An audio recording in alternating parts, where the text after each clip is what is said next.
First, indeed. Welcome, Audacity. Welcome to the show. Okay, nice to see you. We got a lot to talk about, aka Batozai. Nice to see you. Hello, Zephyr Hash, Whammon. Tonight's Whammon night. Because if I had to cover more ice stuff all in a row, I would go mentally insane. After debating Rob Noor about it last night, after talking about it Saturday, after talking about it Friday, don't worry, tomorrow's going to be ice stuff with Collins, and then Thursday we have a debate on the Alex Preddy stuff, right? And Sanctuary Cities and a whole bunch of stuff. But tonight, for one blessed night, we're going to take a break. We're going to do an old-fashioned debate, okay? Talking about women's, okay? Women and accountability. Just for tonight. Okay? We'll get back to the ice stuff, I promise. But it makes me angry. Look, I'll be real. All this stuff makes me furious. And I don't like to hate. I don't like to feel that emotion. I don't like to feel the utter disdain and other negative emotions I feel towards ICE defenders and people in the space, and it's not healthy, gang. So I need breaks now and again. Okay, just FYI. Okay, but tonight at 6:30, so in about 28 minutes, we are going to have Dr. Kristi Winters and Stardust defending against the accusations of Marlo and Nelson and Ash, Gelatinous Rube, okay, who think that women need to take more accountability and society doesn't hold them accountable enough, that there's too much yas queening going on, okay? So that should be beautiful. Hey, Hypnotize says, can't wait to see Tim Pool's takes on this. Takes on the women's? If he covers this panel, that'd be weird. Why would he cover this panel of all my panels? Of all the panels where I have actual, like... Well, no. Every one of my guests is special and famous to me. Okay, but I've had huge guests on my show, and I don't understand why he would cover the small guests when he doesn't cover the new guests. Zephyr Ash says, oh my god, you're having Ash a retardation debate a doctor? Yes, like a PhD doctor, I'm assuming. Yes. Thank you, AK Batozai. Thank you. Oh man. So for those of you who missed it, and maybe most of you, because it happened like at 3 a.m. or something like that last night, I was in my Discord. I got pinged by one of my community members telling me that Rob was talking shit about me to Pisco. Yeah, Rob Noor, right? And I was like, what's going on? What are they saying? Link me. Let me see. And I tuned in, and Rob was saying that I was that I was calling for an insurrection, that I was trying to incite an insurrection, that I was a coward, and that I was calling for violence. So I yelled a little bit at Pisco and said, let me on, right? Let me on and let me defend myself. And we had a nice, we had a full discussion.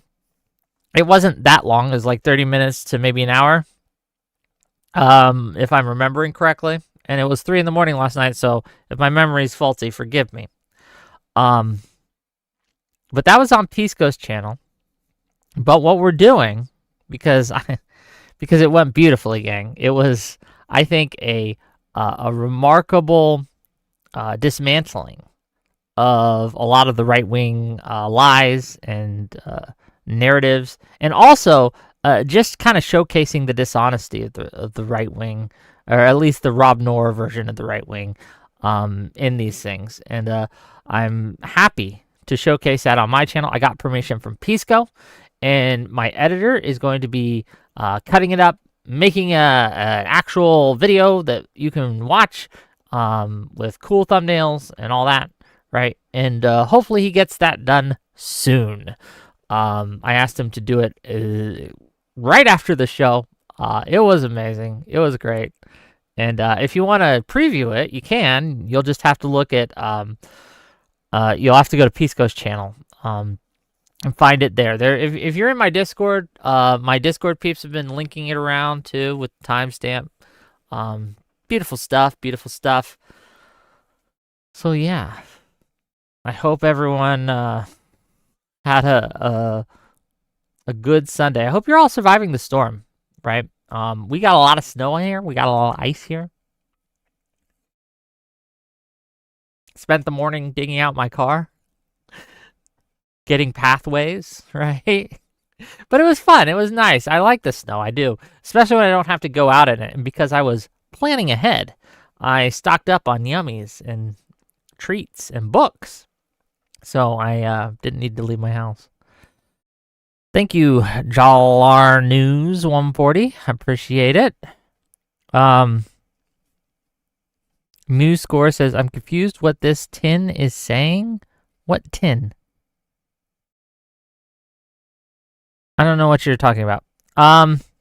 News Score says, so it's just women? Still confused with this tin. Are you talking about what's in the tin? What we're talking about today? Women and accountability. $2 from Zephyr Hash says world-class debater. Fair enough. AKA Batozai says, it is crazy if the mainstreamers stop caring about what the truth is. Let's see how much Fox News gets sued for after this administration.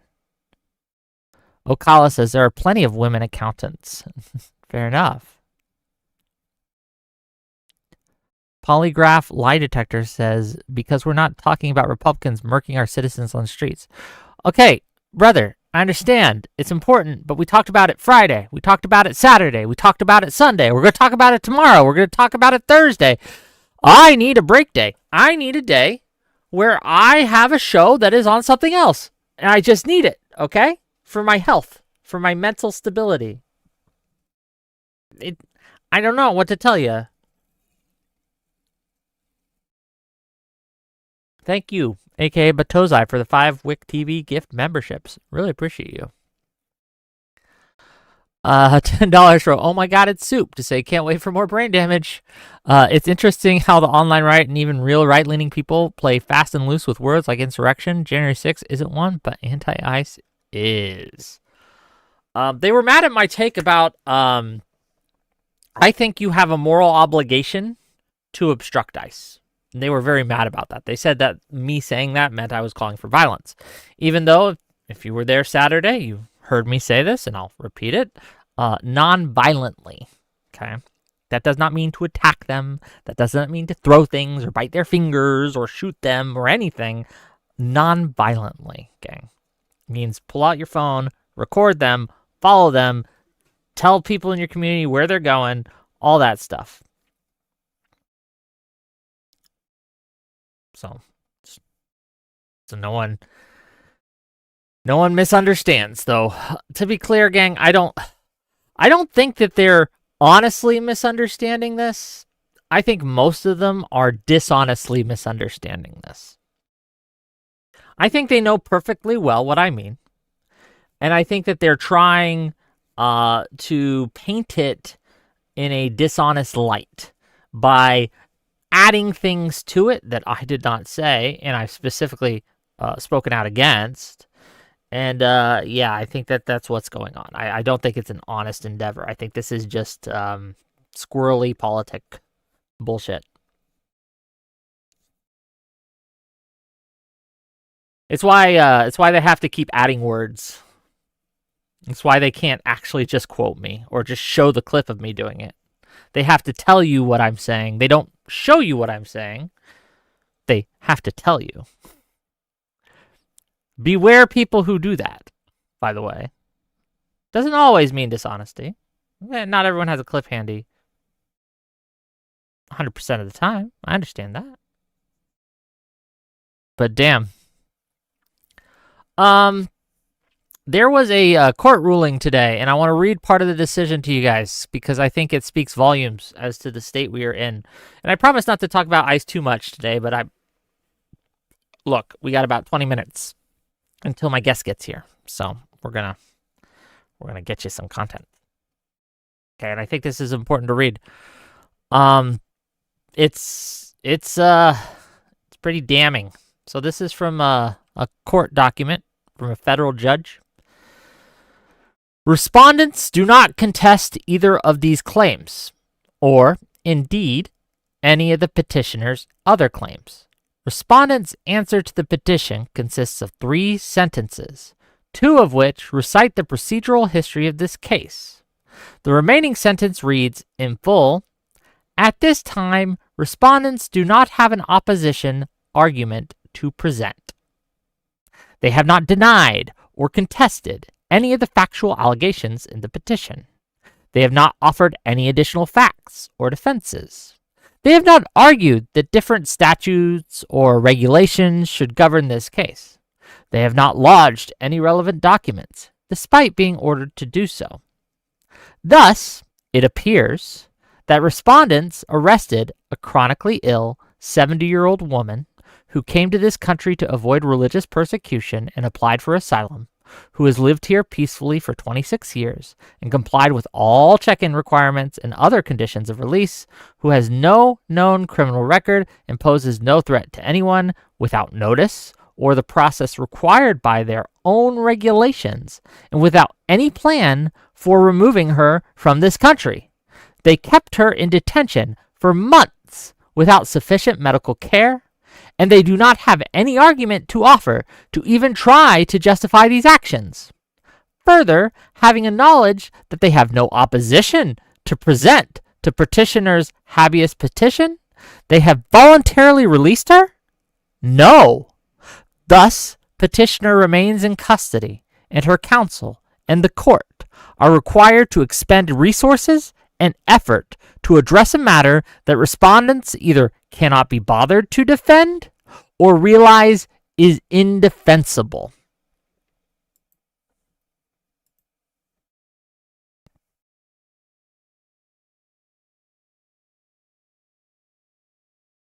Just sit with that a moment, dear audience, dear viewers.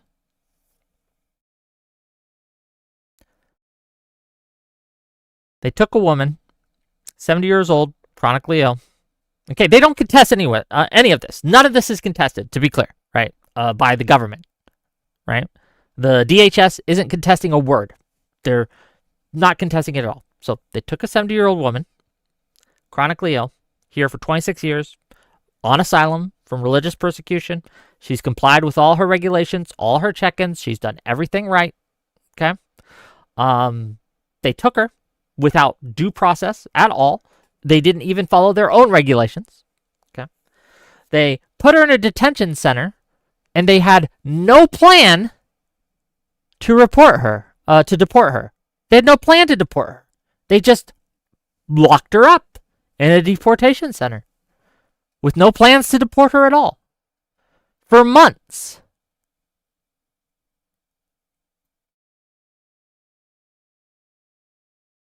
And this is something they don't contest. What other word for this is there than evil?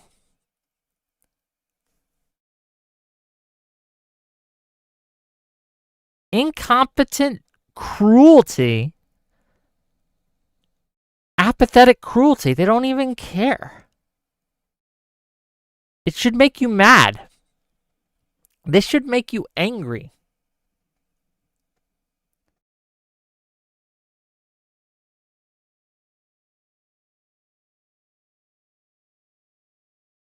News Corps says they've been testing legal theory for 12 months. It's clearly their goal. But here's the thing. They're not even contesting the claims. They're not citing any statutes. They're not citing any regulations. They're not saying, well, under this regulation, on this statute, in this court case precedent, it allows us to do this. They're not doing that, right? So, no, they're not even doing that in this case. They're not testing the waters or trying to do a new legal theory. They're just saying, yeah, we did it, so what? They're not contesting it. They're saying, yep, we did it. We're not going to release her. You have to force us to release her. No, we're not going to take her anywhere. Yeah, all the facts, we're not going to contest a single one. Yeah, we did it. Yeah, we broke our own regulations. Yeah, she poses no threat. Yeah, she did everything right. Fuck her. We're gonna put her in a deportation center for months.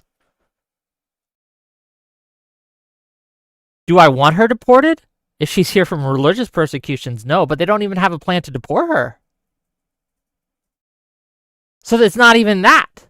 They're not even sending her away. They're just keeping her here.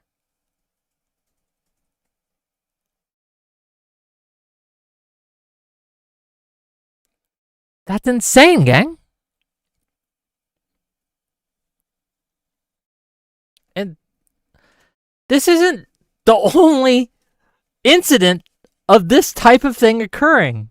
Over and over and over and over again, the courts find that the government is lying, right? We've seen that in several court cases already. Most notably, the one where they accused, and I know I've told this story, but it bears repeating. They accused a woman of ramming her car into the Border Patrol agent, and then when the body cam footage came out, it turns out that the Border Patrol agent rammed into her and then shot her 5 times. This wasn't even in Minneapolis. This was in Chicago, right? Like, so anyone who's saying, well, why is this only happening in Minneapolis? It's not. It's happening all over, right? In Chicago, the dude who did it, who blasted her 5 times, again, 5 times. So this is what he said, and I'm quoting, and this is from the court case, because they found his text messages, right, about what he was texting to the people in the department and all those things, right? He said, 5 bullets, 7 holes. Put that one in your books, boys. Okay, and they had to drop the case because, well, they lied about what was happening, and it was proven that they lied, so they just dropped the case. But you know what? They took no action against the agent who did that, who behaved that way. So we have a situation where we have a government agency that is immune to accountability from internal accountability. They're not holding the agents who violate their own standards and regulations accountable. They're not even investigating in many cases, right? They're just pressing spurious charges against individuals to try to convict them, which aren't sticking. They have a horrendous conviction rate. Like the national average is like 90%, something like that. Their average is far, far lower, with most cases getting tossed out before they even see a courtroom, right? Others getting dropped before they go to trial, and the ones that go to trial end up in acquittal, right? You remember the case where they brought against a guy who they tried to give a felony charge to a guy for throwing a Subway sandwich at an ICE officer. They wanted to charge him with felony assault, but they couldn't get the grand jury to indict a Subway sandwich, proving that the old saying of, oh, a good lawyer can indict a ham sandwich to be a lie. Though I don't know if the Subway sandwich was a ham sandwich, to be clear. So maybe not. They tried to indict a guy for allegedly trying to hire a hitman to kill Bovino, and that got found not guilty by a jury because the court, the case against him was super weak. It just wasn't there. There was hardly any evidence. I'm surprised he didn't get thrown out, but the jury acquitted him not guilty after only a small deliberation. It wasn't very long at all. I don't think even more than 7 hours or 6 hours, maybe even less. And then you have this case and others like it, right? Where the petitioners are suing, right? And trying to get the court to, hey, our rights have been violated. We need some relief from the court. And they're not even contesting the charges. And it's horrific things like this, where they know that they violate the law. They know they're violating the regulations. They're not even trying to defend it. It's insane. $10 from Zephyr Hash just says, at this point, let's drop the pretense that they can be convinced by appealing to the Constitution. Trump being against the Constitution is not a mistake. It's a challenge to Americans. I mean, I believe it. Yeah, no, Cal Mike, that's true as well. Like, there's been charges against ICE agents and Border Patrol agents for horrendous misconduct. Sexual assaults at detention centers. There was a case, and it hasn't gone through, so this is alleged, right? I don't think he's been convicted yet. So this is alleged. But the allegation is that this guy at a detention center, I don't know if it was ICE or a Border Patrol agent, it was a DHS agent of some sort, would routinely rape an immigrant. And in exchange, she got access to her son. So he would rape her, and then she got to see her son. Okay? If the charges are true, that's fucking insane. Okay? That's fucking insane.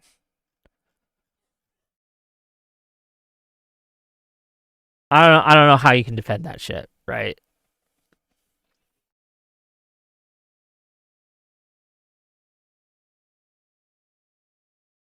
And yes, the problem is accountability, right? No law enforcement system, no agency, no administration is going to be perfect. We're human. It's made up of humans. There's going to be people who break the rules. There's going to be bad apples. There's going to be people who do bad things within these organizations. A normal and healthy organization, what they'll do is let's just take the shooting of Preddy, right? As an example.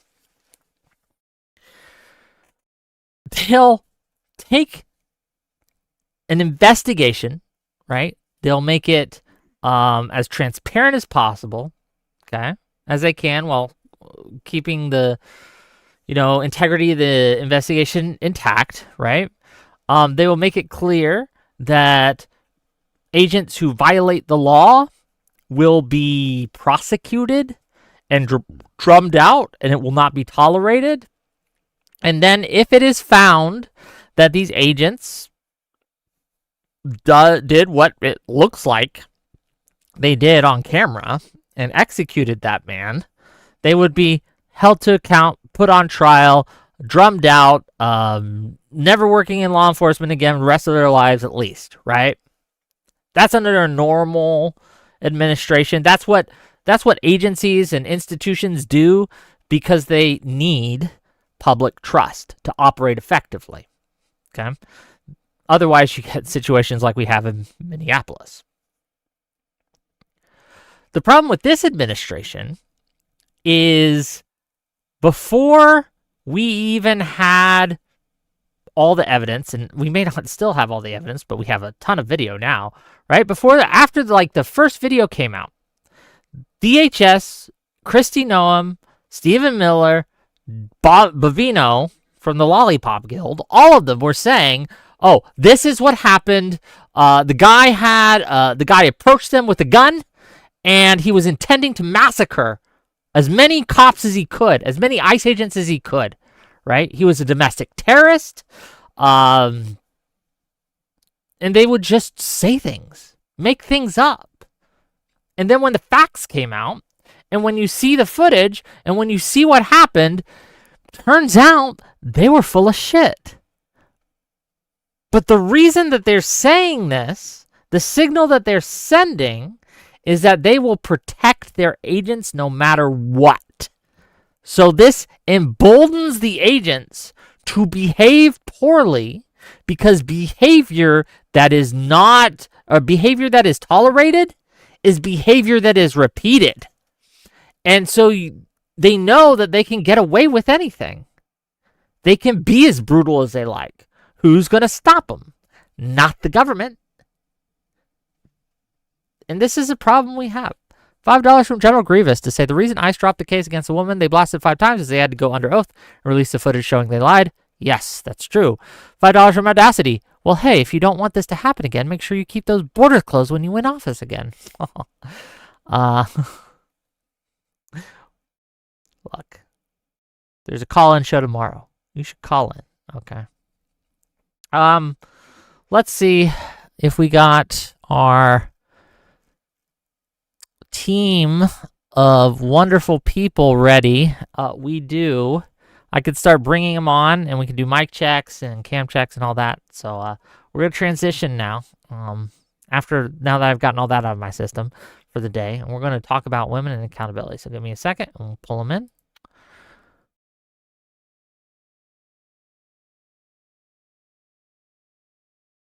Hello, you're live, by the way. Good to see you. Oh, yeah. Good to see you as well. How's it going? Not too shabby. How's your day? So far, so good, but there's still plenty of time for things to go horribly wrong. Like all right. the setup, we can hear you, we can see you. Excellent. Nelson, Ash, what do you got? There we go.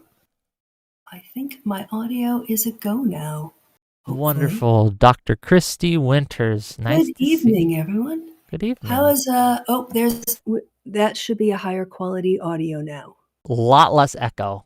Excellent. Good. So we got an audible connection. Do we have a visual connection today? I am in my pajamas. Okay. I am in bed. I have to get up at 7 in the morning to go to work. So I'm a disembodied voice, but I've often been told I've got I would say a face for radio, but I've got a good, I do have a pleasant enough voice to listen to. So I might end up lulling some of your listeners to sleep depending on what time zone they're in. Because I have been told people watch my videos to fall asleep too, which I'd actually take as a compliment because I am a fan of listening to people talk as I fall asleep as well. So anyway, hello everyone. Hello. Everyone says hello. Stardust will be here hopefully soon. Nelson, do you have a mic for us and a camera for us? Absolutely not. Never. Okay, well, he's here at least, gang. I can relate to that level of participation. I cannot judge in any way, shape, or form. Well, we are here to judge each other today. We're here to judge women today. That's what we're doing. You know what? I was telling my audience before you guys came on, right? I was just talking to them because, there's a lot going on in America today. There's a lot going on in the country. And I had some thoughts I needed to get out so we didn't distract the panel with it, right? But I'm happy, right, to have kind of just a good old-fashioned gender war debate, frankly. It's been a while since we've had one of those, and I'm excited for it. And I do appreciate you all showing up and coming. So while we're waiting, I guess, can you guys just tell us a little bit about yourself, who you are, or what you do? Let's start with Marlo here. Who are you? Hi, I'm Marlo. I've worked primarily in the food service industry and in education.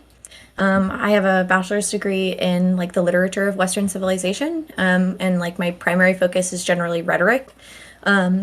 I grew up with evangelical fundamentalist ideology, and I'm pretty against most of the ways that has trickled into our culture. But I take the stance that largely it has already been beaten back. Had already been beaten back until the rise of the MAGA faction. But yeah. Fair enough. Well, I'm glad to have you. First time on my show. Excited to see you. What about you, Mr. Ash? Go ahead. Ash, Gelatinous Rube, James Streisand, but however you'd like to address me is totally fine. And then also Nelson on the server, on Wix server. Thank you, Dictator 13. I'm primarily a game designer. I like working with design, and particularly internal critiques that, my specialty in game design is going over internal critiques and game design documents, the statistics that some people use to come to the wrong conclusion. And so that I usually have a fun time engaging in the same style of debate and in political debate. So this should be fun. Okay, well, nice to see you. Stardust, just before we get to Dr. Winters here. Stardust, can you hear us? Can you see us? Well, She's muted. Yes, I can. Can you hear me? Yes, no visual connection yet, but we got. Oh, okay. Yes, I will be right on in just a second. Okay. In the meantime, Dr. Winters, why don't you introduce yourself to my audience here? Hi, I'm Kristi. Yes, I have my PhD. I did my research, or I earned my PhD in gender and political attitudes, in particular how sex and gender, which if you think about the psychology versus the biology, are related to political attitudes, because it's very difficult, nay impossible, to find a direct corollary causal mechanism that says your testosterone determines how you vote. So most of these things are socially mediated, but we categorize them in terms of man-woman because that's what we can measure. And scientists are sometimes lazy in that we like things that we can measure rather than getting into the complicated things. But so I've taught quantitative political science or social research, qualitative political research. I've also taught gender and politics for a term at the University of College of London.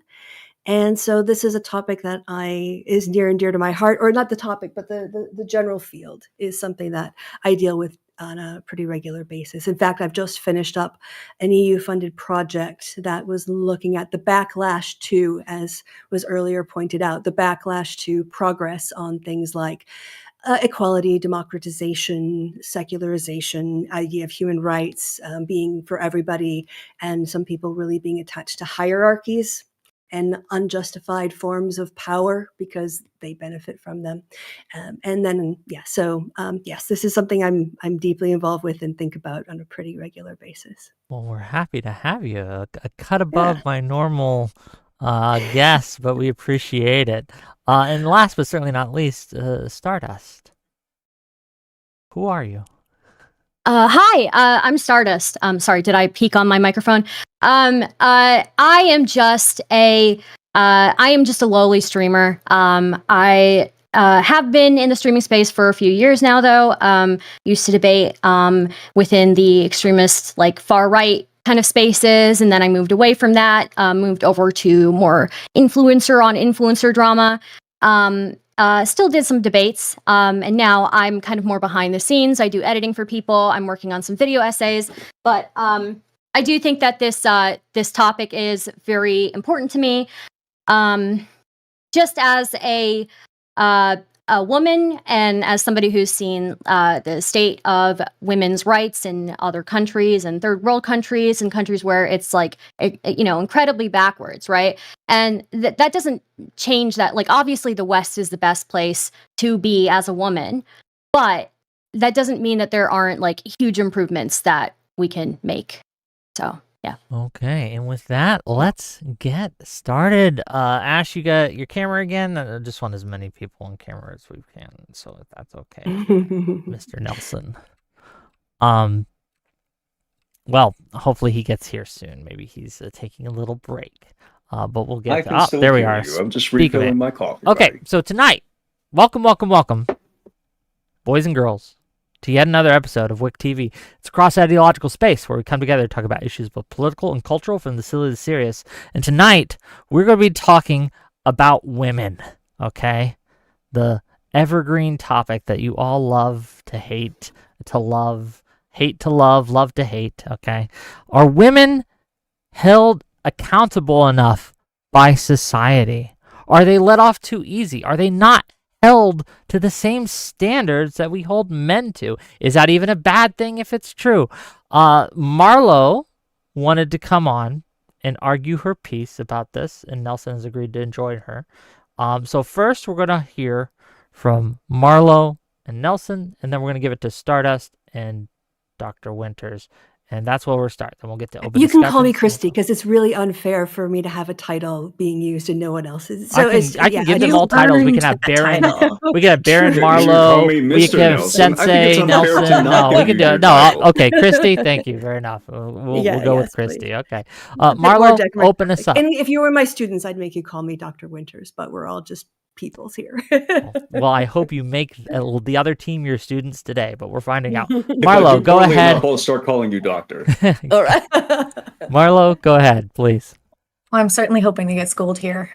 So the position that I take is that due to the fact that women are socially, emotionally advantaged in society, they exhibit antisocial behaviors that tend to fly under the radar of things like aggression physically, and like resource hoarding, stuff like this, right? The kinds of antisocial behaviors that we see in men are easily legally adjudicated, right? The kinds of antisocial behaviors we see from men are things like rape, murder, domestic violence, etc., etc. But the kinds of antisocial behavior that we see from women tend to be more manipulative, social emotional tactics, right? That don't technically break legal rules, but that definitely violate social norms. And due to the fact that men as a class are generally socially, emotionally disadvantaged, they often don't have any means to detect these aggressions. They don't have any means to respond to these aggressions. And I think that it is women's responsibility to hold women accountable for the kinds of antisocial behaviors that women exhibit. Okay, thanks for being here. We'll get into it as we go. Ash, please. Yeah, so I'm shooting for more of an internal critique of women because I do think that they struggle with accountability in general. I think they reject most disparities, though, as being male-centric. So if men are within, like, let's say 5 degrees of separation of, if they're actors within like 5 degrees of separation of a given sociopolitical issue, like let's say the legal system is primarily male-centric, then we can't really address disparities in sentencing. We can't address disparities in family courts because, of course, men set that up. Men were primarily the voting population something like 100 years ago, so there's nothing that we can say about the way that law treats men, the way law treats women, perhaps favorably or advantages them. We can't address it because, of course, men were voters. So I'm shooting more for, during the debate, I'm going to be shooting more for things that women do to each other and what women do to powerless people under them, children, but especially young boys. Okay, I'm eager to hear your arguments. Thank you for being here. Next up, we have Stardust. Stardust, please. Okay, so I'd like to start off with a couple of things here. The opposition or opposing our opposition is the argument that they're presenting is built on 3 premises that are false. So I want to break down those premises that are false. First, they're using the wrong words. They keep using the term antisocial behavior. In the real world, antisocial implies sociopathy or criminality. But what they are actually describing is just indirect aggression, gossip, social exclusion, being catty. And men do engage in indirect aggression as well. In 2026, the biggest platform for indirect aggression isn't a school cafeteria, it's the internet, right? We've got trolling, doxing, harassment. Men are basically the masters in this. They have dominated that field, right? So women, get your numbers up. Pretending this is some unique female sin that we need to police is just ignoring reality. Second, their proof, the study that which this is based on, is older than the internet. They are basing their entire worldview on a study from 1992 that looked at 15-year-olds. So they're literally asking us to base adult laws, maybe not laws. They did concede pretty quickly that they don't want laws in place for indirect aggression, but they want social consequences, which itself is indirect aggression, based off of a study on 15-year-old kids from 30 years ago. So that is a category error. We don't judge adult women based on how sophomores in high school act. Third, and most importantly, the idea that women aren't held accountable is a myth. The opposition thinks that women are getting a pass. The reality is the legal system punishes women's indirect behavior harsher than men's violence sometimes. We have receipts for this. There is the girlfriend problem in federal law.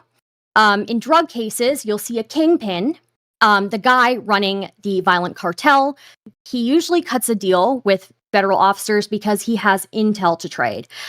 He gets 5 years. His girlfriend She's just living in his house. She takes the phone. Maybe she runs and gets groceries for him. She's not really aware of all of the details of his drug business, right? She has no intel to trade because she wasn't running the show. So what happens is the kingpin ends up getting 5 years and she ends up serving a mandatory 15 years. We literally lock women up for longer for their social proximity than we lock up men for their actual crimes in that case. We've got example B in family court. Data shows that if a mother is accused of alienation, which is just indirect aggression, talking trash about the dad, etc., she is twice as likely to lose custody of her kids than a father who is accused of physical abuse. So I think that's pretty insane. There are men who there's documented physical abuse, documented sexual abuse, and because a woman accuses him of abuse, or the children document abuse, and he counter accuses of alienation, her likelihood of losing custody of those kids is multiplied by 2. So, so no, I disagree with all of these premises. Women aren't running wild without consequences. We are already policing their words, their relationships, and their survival instincts. And the last thing we need is a hyperfixation on women's indirect aggression when we already have one. Okay. Well, thank you for being here. We'll get into it as we go. And last but certainly not least, Kristi. Yes. So I want to thank everybody for showing up and participating in the discussion. We can call it a debate, discussion. Hopefully it won't be too contentious and be more of an exchange of ideas. But yeah, obviously we disagree on some things. And I guess, the question that we're being asked is whether or not women are held accountable enough. And I'm going to suggest that up front that this framing kind of misses the core issue. The problem isn't whether women need to be held more accountable, which itself is a very vague term. In my opinion, the core problem is that adults as a whole, we're not taught or supported in handling conflict very well. When anyone, regardless of their gender, lacks conflict resolution skills, they will fall back on indirect strategies like gossiping, avoidance, reputational pressure, and informal punishments, rather than a direct constructive communication or finding a détente if there's someone you just can't get along with. So what wouldn't make sense to me is, on the one hand, condemning indirect aggressions like gossiping or peer pressure or exclusions as being antisocial, which again, we were contesting that term itself as being appropriate. But then what I assume, on the other hand, is proposing that the solution is that women should engage in these indirect aggressions to socially police other women. So if women are being bad, we need to gossip about them and exclude them. I don't see that you can say a behavior is harmful, but then prescribe that same behavior as the cure. So if the goal here is healthier relationships for everybody and less harm, and that's my goal, then the answer isn't more social punishments or more regulation. It's more conflict resolution norms that everyone, regardless of gender, can engage in. Good conflict resolution skills are, learnable. It starts with clear, direct communication, boundary setting without retaliation or shaming, accountability tied to specific behaviors, not character attacks. And it depends on all of us doing some emotional regulation. Internally, the ability to admit when we're wrong without defensiveness. It involves empathy and perspective taking, even if you disagree with someone's perspective, and a willingness to compromise and seek to repair relationships rather than endlessly punishing that person. And that's like for individuals. On a structural level, it requires institutions and processes that handle harms consistently, so individuals aren't forced to police each other informally, which it sounds like the other side want us to do. I don't see how we reduce indirect aggression by multiplying it. You reduce it by building a culture where direct, emotionally mature adults engage in conflict resolution where it's safe, expected, and supported for everybody. Okay, and with that, I guess I'll open this up with the question to the other side.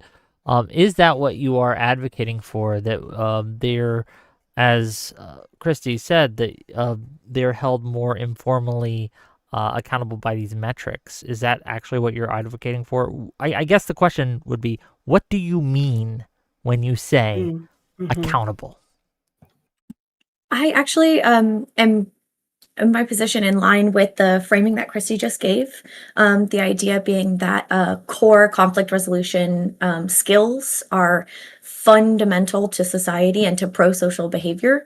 And I also think that this is something that women tend to learn at a higher rate, much more quickly. Women have a better verbal reasoning skills. They are more, they're verbal earlier than their male counterparts, and they tend to develop their ability to use words over violence, right, much more quickly. And like a lot of the behavioral studies show, I'm sure my friends here have seen, that like when it comes to indirect aggression, like women are going to favor things like gossip, like we've established. But I think that my point is that when we see women failing to use core adult conflict resolution skills, what that tends to result in is acceptance, and it tends to result in encouragement, rather than the kinds of aggression that men engage in, which are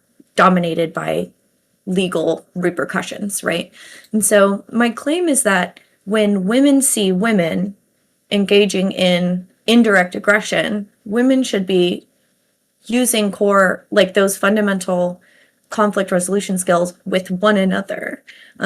Because we you're are claiming more, they're not, just to be clear, you're claiming they're for the not most currently, part, for the like, most and part. maybe like you guys can back me up or dispute this. I see much more of a yes queen, as you should, culture among women in our social groups when like someone can be describing her experience on a first date, and like obviously dates with strange men are a very contentious issue, right? High risk of, violence to my body, etc., etc. But I've heard so many occasions in which a woman was saying, yeah, and then I just ghosted him, or I bullied him, whatever. And instead of like calling out those indirect aggressions, women are saying, yeah, I can't believe he was being such a creep anyways, or blaming it on the man in the equation, out of question, out of hand. And that's anecdotal, obviously, but that's what I'm seeing. And Okay. It's something that I think that like I want to take responsibility for with my friend groups, but I don't see that happening to the degree that I think it could change our culture in a positive way. Okay, Is it possible to ask a clarifying question? Of course, it's open. Just to be clear, this is open discussion. Yes. You guys can talk. If you All right. start yelling at each other or talking over each other, I might jump in, right? But other than that, go ahead, please. Yeah, because I had a bit of an aha moment in the course of this when it comes to your position, because Marlo, because you're on screen right now, because I was trying to get everybody's new names correctly. I was a little bit confused initially when you said socially advantaged and emotionally advantaged, because being a political scientist, which is a subset of sociology, everything except the psychology fields are really just economics is a subset of sociology. And I thought you meant in society. But what I think you now mean by that is that women have greater social networks, and we have deeper interpersonal relationships, especially with other women. And we know that men tend to report having fewer friends, and then the closest friends they report tend to be women, whereas women report that their closest friends are women. So women are friends with women, and men are friends with women, but men aren't really friends in a close emotional way with men.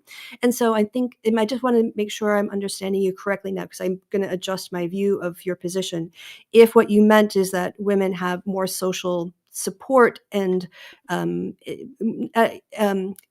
opportunities or interactions, and also emotionally, we do see more emotional maturity, not always in behaviors, but just generally at a rate compared with men as a group, not individual men. But is that the correct way to read those terms? Yeah, and I'll even double down on that emotional advantage that you're describing. And like obviously when we're talking about men and women here, we're really talking about like down the middle biological sex. We're talking in generalities here. And so in general, a woman is someone with a menstrual cycle who is required by her body and to evaluate her emotional state and her emotional reactions, and to experience like periods of introspection, and to experience periods of literal periods of self-isolation, right? Like our body asks us to think before we say something and ask myself, am I really this angry, or am I experiencing like a chemical like fluctuation right now?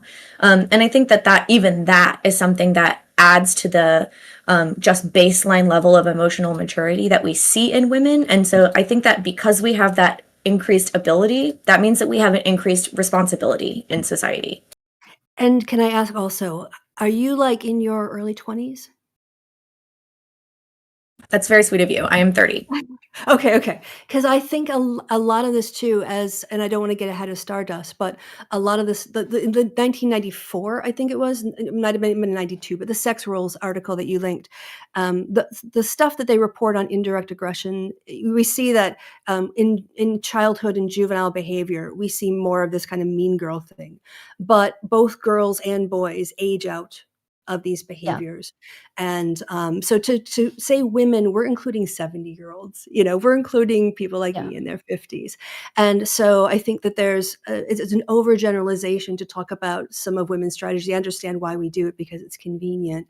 But we also have to recognize that if our cohort is of a younger cohort, we can't really speak to what it's like to be in your 40s or your 50s or your 60s. And a big part of the population who are men and women and, people who are cis and non-binary are in that group too. So as we say, we're using very broad brushstrokes here.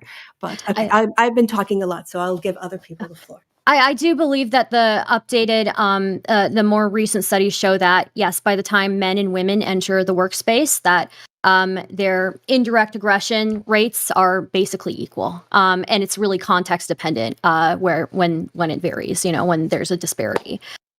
So if you are, I would say again, like in agreeance, if it's about that women, if this is about how women are, I guess, conditioned or socialized to be more in touch with their emotions, and then also they're socialized to,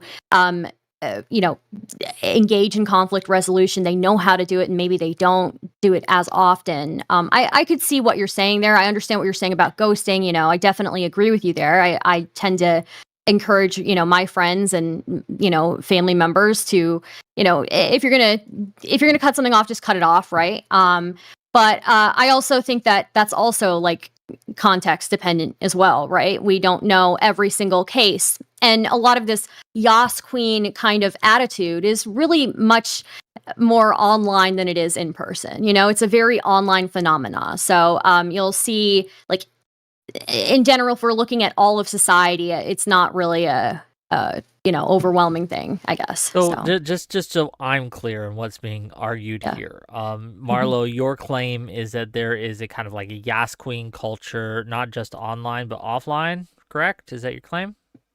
Yeah. Yes, and that women aren't holding themselves accountable socially. So when they have a date and they behave poorly, instead of the people around them, the women around them, and their social group saying, you were kind of an asshole to this person, they'd be like, nah, he deserved it, queen, in a way that is different and substantively different than how men interact within their groups. Is that your argument?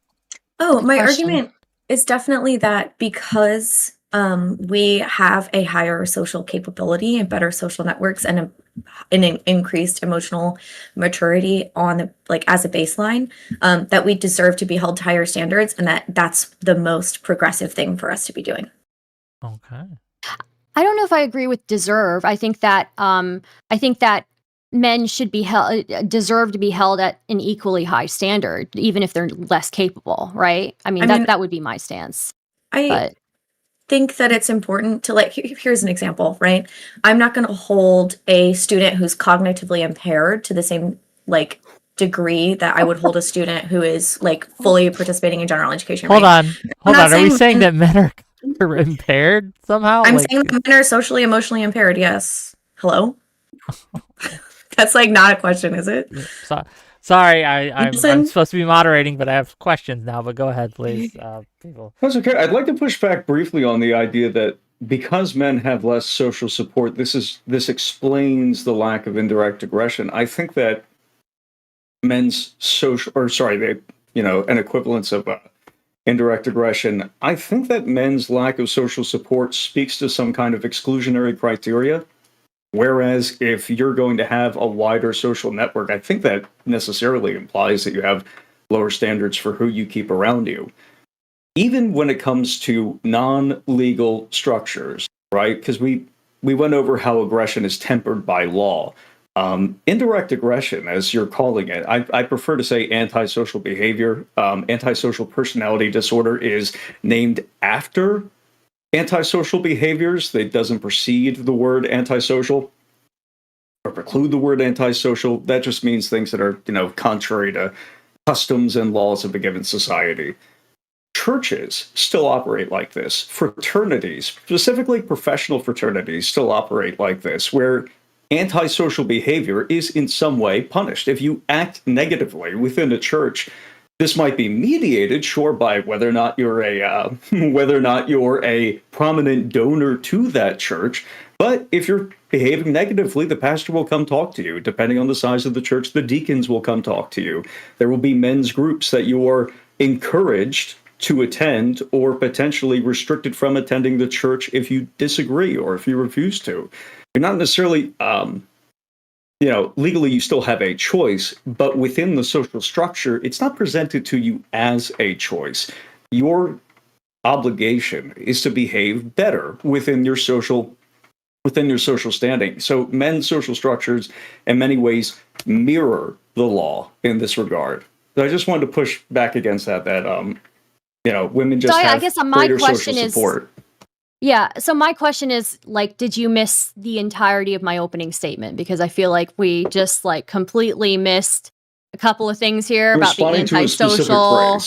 Okay. I'm responding to it because you referred to antisocial behavior. What we're really talking about is indirect aggression, because antisocial means sociopathy. But again, antisocial personality disorder comes from the word antisocial. We didn't invent that word to describe a personality disorder. We named the personality disorder after the word that existed prior to describe sets of behaviors that we found contrary to our laws and customs. Right. But generally that means criminality, right? Why? No, contrary to the laws and customs. Yes, contrary to the laws and customs. Yeah, well, that's generally antisocial. If you look at people who have antisocial personality disorder, right? That we're not talking about women who display indirect aggression when men also display indirect aggression at equal rates in adulthood, right? When you look at antisocial personality disorder, you're looking at a medical criteria, right? And these people are who have trouble. Which is why I'm not talking about antisocial personality disorder. Well, let her finish, and I want to hear from Marlo, and then we'll get Kristi in here. But yeah, people who have trouble functioning in society, who create problems in society, right? Who are and sometimes bring danger upon others, right? This is a pretty big difference, right? When we're talking, so that's why I'm opposed to the use of antisocial as a descriptor here. Is that because to me it sounds, and help me make sure I'm understanding your position on the word antisocial. You're in opposition to the word antisocial being used here because you are expressly linking that word to the sociopathy that is named for those behaviors. So obviously harassment, right? Intimidating people, right? These are things that generally are punishable by law, right? So right. Yeah. So do you think that there is such a thing as someone who is doing something that is against social behavior that doesn't qualify as sociopathy? I think it's misusing a medical term. So I think I categorically disagree with that. Yeah. I don't think that word belongs in the exclusionary. Here's another example, right? I could describe a child as oppositional or as defiant, but that does not necessarily mean that the child is diagnosed with oppositional defiant disorder, right? So I can also talk about a kid being inattentive or hyperactive without the kid being diagnosed or even meeting diagnostic criteria for attention deficit hyperactivity disorder, right? So like what we're talking about are things that could be within the diagnostic criteria for an antisocial personality disorder, but what we're discussing are those elements within that diagnostic criteria that would qualify in some to sociopathy, but without the entire summative DSM-5 or whichever DSM we're on now, is qualifying them for a medical diagnosis. So like, so I think we can agree. What would be examples of antisocial behaviors. behavior? What would be an example of antisocial behavior to you? Is farting in a crowded room antisocial? Can we just have a baseline agreement on that? That's my only question. Can we just agree that farting in a crowded room is antisocial? It smells. I mean, it might be a medical issue. Yeah, it's not really. Well, so, I want to give it to Kristi. Go ahead, Kristi.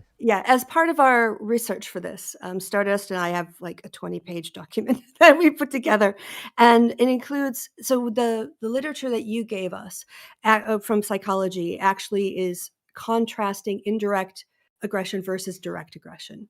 And in indirect aggression, this refers to behaviors that are intended to create harm, but it's through manipulation, damage to social relationships, reputation. So gossip, rumor spreading, social exclusion or ostracization. Again, this comes from adolescent and, teen data a lot of times, or reputation sabotage, withdrawal of friendship or social support, indirect retaliations. And that's contrasted against physical or direct aggression, which is hitting, kicking, choking, using weapons, threats, physical restraints, sexual violence, these types of things. So physical aggression or direct aggression is harm or the threat of harm to bodily persons. And antisocial behavior are actions that violate social norms or the rights of others. So I think it would be more precise if we contrasted direct versus indirect aggressions, or because antisocial can include psychological gaslighting. It can also be stalking. It can be doxing. It can be vandalism. Antisocial, at least like I came from the UK, or I lived in the UK for 8 years, where they had antisocial behavior orders, ASBOs, and kids would be given ASBOs because they were engaged in staying out at the park late and getting in fights and vandalizing things and stuff. So, I mean, from our side, when we did our research, we really were looking more at the paradigm between indirect aggression, which would be characterized with like the mean girl thing, versus boys and bullying. And I also want to say, I have to go back. I know we're rewinding a little bit, but I really don't think men are inherently less emotional capable or socially capable. I think socialization, not biology, plays the biggest role, because I've known men who are incredibly empathetic, who have a deep amount of caring and a real ability to communicate, but they were taught these skills. And so I think the real obstacle is that boys are told to be a man. What is be a man? I don't know if you've seen The Mask You Live In. It's on YouTube, or it was the last time I checked it. And it's documentary just devoted to boys' mental health. Why do boys and men commit suicide at higher rates? Why aren't they in therapy? Why can't they talk about their feelings? And it's because they're told from a very young age, be a man. Don't cry. Don't show emotion. Conquest women. Get that money. Get on that grind set. Get that Ferrari. Get that Bugatti. And you're defined by your status. You're defined by your sexual conquest. You're defined by your money, by your stoicism. And you constantly have to prove your masculinity. You are never masculine enough. And men police each other way more. I think men police each other so much more than women do. Look at just real quick, Kristi. Would you say that men hold each other accountable more? No, I think they police each other, and that's different. What's the difference? So policing is, that's gay. Policing is, you're not man enough. You're not strong enough. Do you even lift, bro? Do you even code? It's always this unattainable goal of the perfect man. I mean, I really think of Andrew Tate as the ultimate police. What he does to his audience is he polices their masculinity, and they never are masculine enough for him, right? Because he's the alpha, and in his own mind, right? I don't think he is. I think he's a dirtbag. But I think that that's far more toxic and far more of a causal mechanism to stunt men's ability to even describe the emotions they're having. Women have language for emotions because we're allowed to, and we express it and we learn, right? But men are really repressed in terms of even being able to get through giving a language to what they're feeling, because too many boys are taught that anything besides anger or stoicism are unacceptable for a man. So I just want to say, I think that society and other adults are more to blame for the problems that we create in our children than our biology, So, Noted. yeah. I am Okay. curious to their unless you have more. I No, am curious to their I've been talking a lot. Sure. I am curious to your response on Kristi mentioned there's a difference between policing and accountability. Is that something you both would agree with? Why or why not? I do think that's an interesting thread to Yeah, travel I down. absolutely agree that policing and accountability are wholly different. I think that policing is more concerned with like an abstract set of standards that are like I would say like more aesthetic. Would you agree with that, Kristi, than values based? Sure. I mean, society and other women, like, we definitely are fed an aesthetic, and then also there's a peer pressure, or there can be that. As you get older, honestly, it does go away. But for girls and younger women, it's more of a thing. Yeah. I want to focus on what you talked about, where because like so men have a much higher suicide rate than women. But women have a much higher rate of diagnosed depression than men. And I think that this comes into a little like this covers a little bit of the ground that we're working on here. So we talk a lot, we can kind of create a masculine feminine binary of like externalization and internalization, and I think that would be fair to do, right? Like masculinity is making the world into a place that submits to you, right? Building yourself up into something that can be domineering over the world. And then femininity tends to be more about aligning yourself with your surroundings, right? It's viewed as like a submissive thing, but it's genuinely a social thing, right? It is an ability to understand when it makes sense for me to say, I can change that about myself, or for me to say, I won't change that about myself. And that distinction of internalizing, right? Internally adjusting yourself to the world is something that is necessary for participation in society, and it's something that women are traditionally much better than men are. And so when we talk about like accountability, what I see is that like we as women have this immense opportunity to take huge responsibility for the face of our culture. We've got this skill set of adaptability and of emotional maturity. And I see us more often than not weaponizing it when men are frustrating, because they are, and they will be, because they are human beings, rather than assuming a position of privilege, which we do have socially and emotionally, not financially necessarily, and most of the workplace stuff is on the up, but not all, you know what I mean.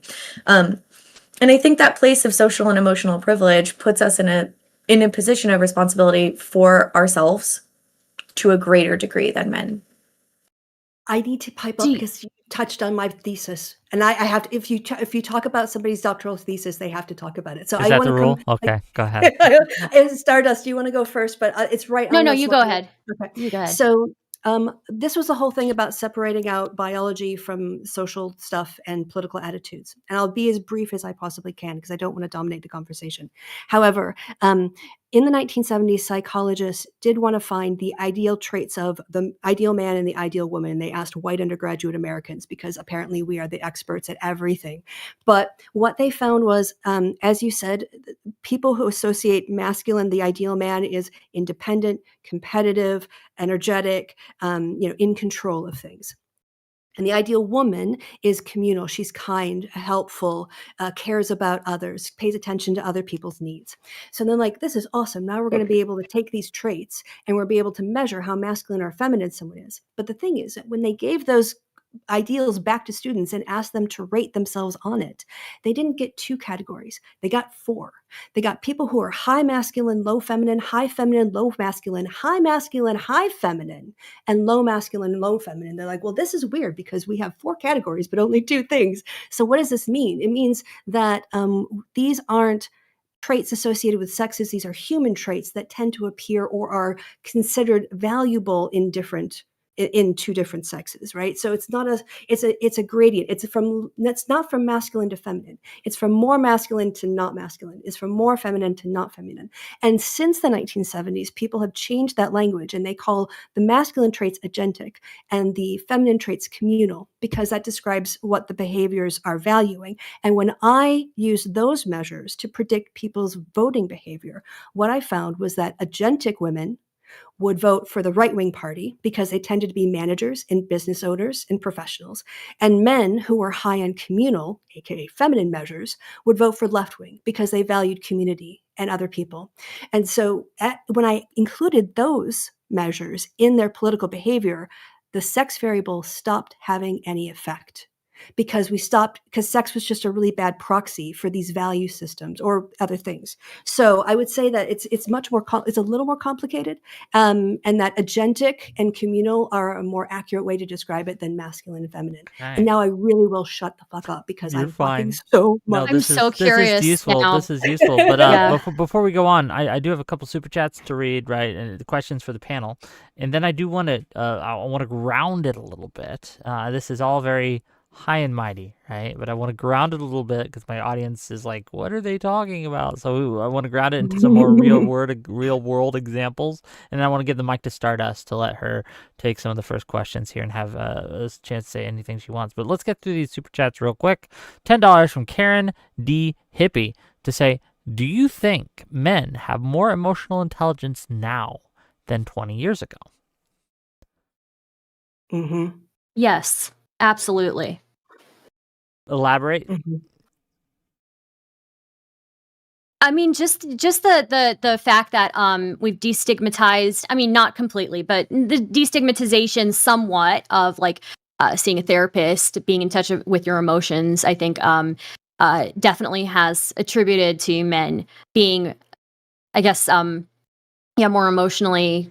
What was the word you said you used, Wick? Have more Sorry. emotional intelligence, I think is what they said. Yeah, having more emotional intelligence. Even the acknowledgement of there being emotional intelligence it feels like it's a relatively new thing. I don't know, but maybe I'm wrong on that one. So yeah. Okay. I guess, think more a go ahead. plurality of masculinities is more acceptable now. I think you can be acceptable. You can be seen as masculine in a lot of different ways. More so, much more so than you could have in the 1970s. Okay.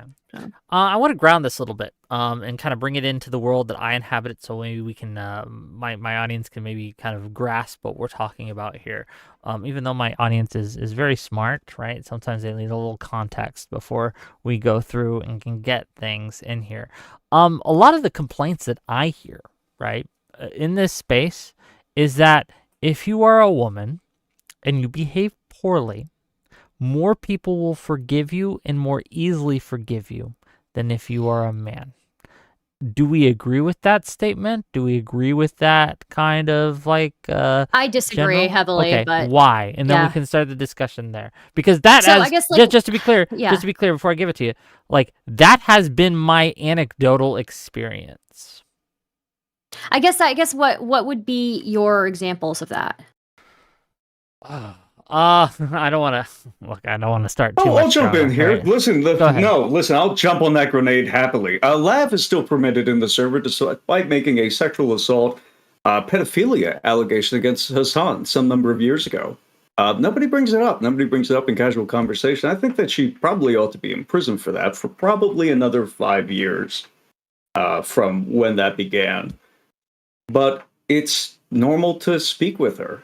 I don't think it's normal to talk with friends who engaged, for instance, in sexual assault. These are not the same thing at all. They're barely even comparable. But I'm trying to set a foundation for what we tolerate within our own spaces. I mean, the truth, there are churches that will not tolerate having child molesters around, even if they've been let out, even if they've been, reformed or whatever have you. They're certainly not going to be in the same room as your kids or in the Unless they're in the pulpit. Unless, well, yes, that's usually before they've been exposed, however. But once exposed, they're not permitted.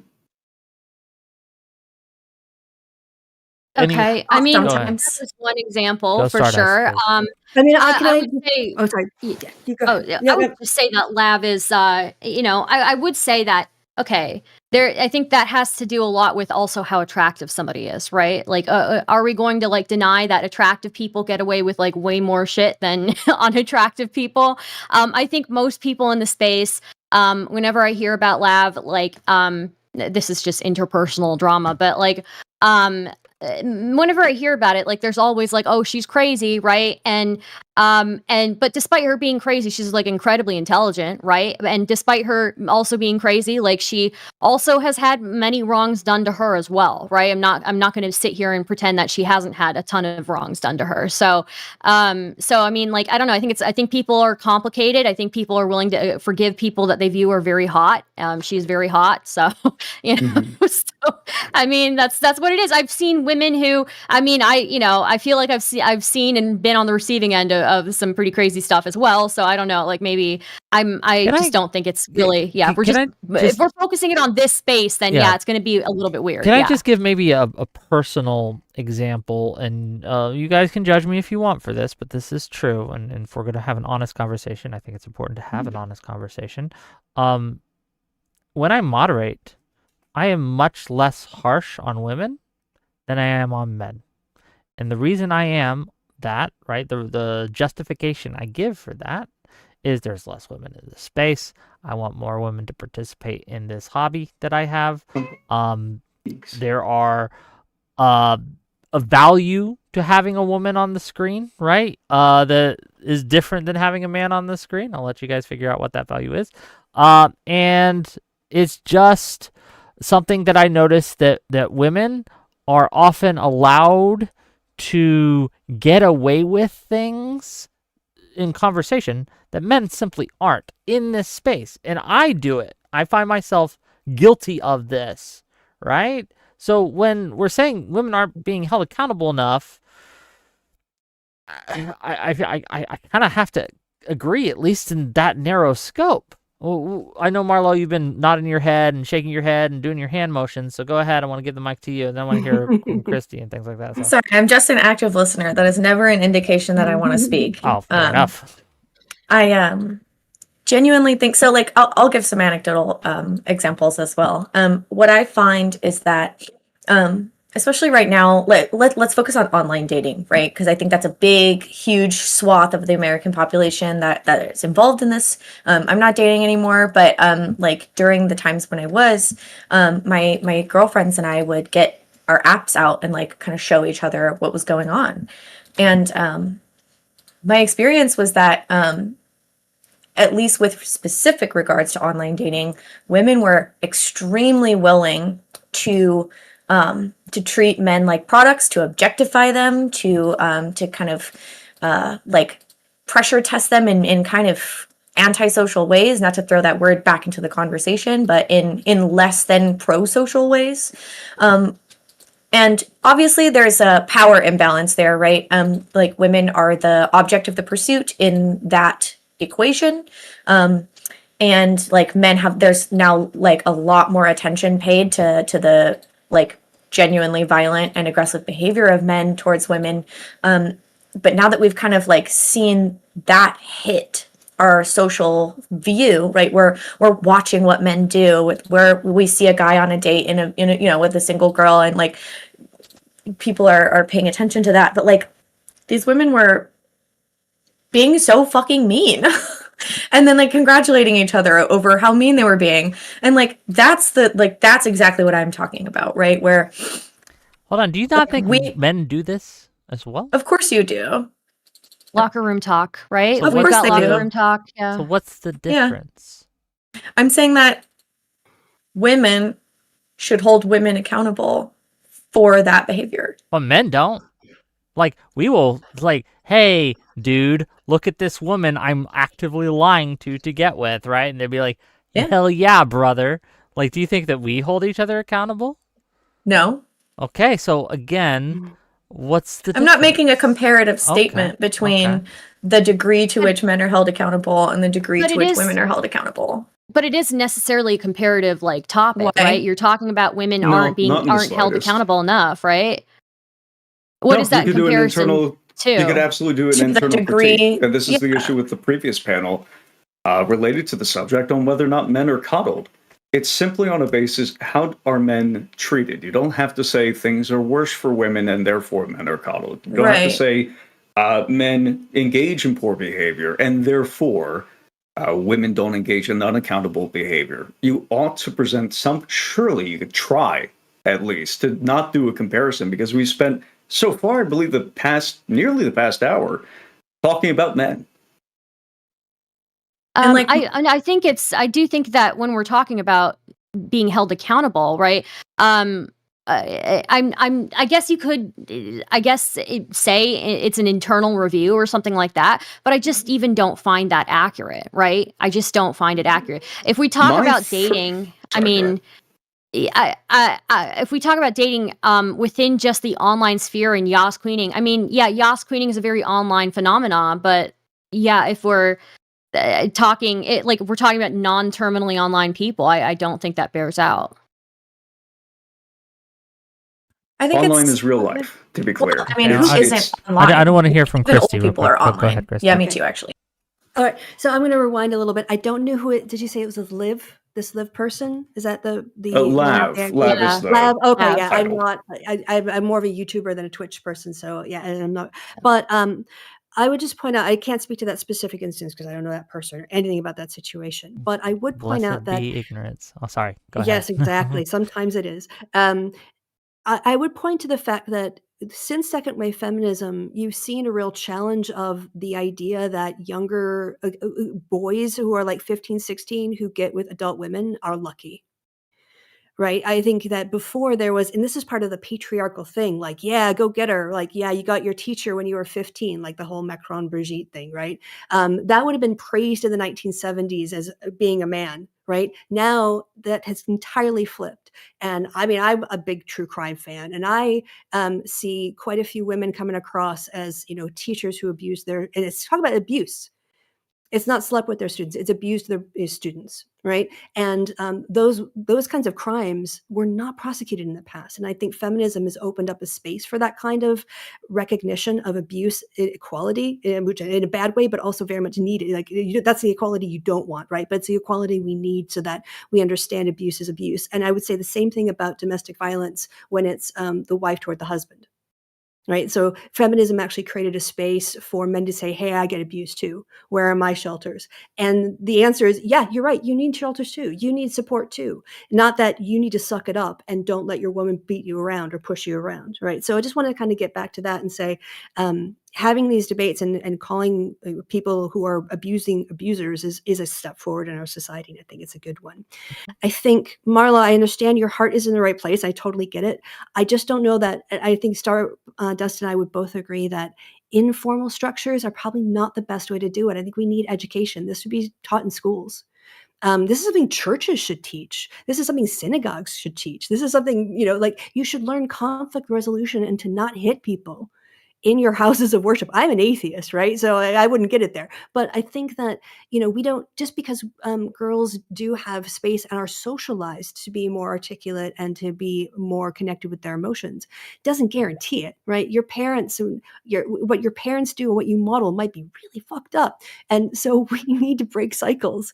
And I think that if you're going to have a health class about biology, then you need to also teach healthy relationships. What are the signs? What are the red flags of abusers? What is gaslighting? How to get out of a situation if someone is starting to love bomb you and then they want to control you. All that kind of stuff is stuff that I think we need. Go ahead. Can I ask on that? Can I ask on you, Kristi, please?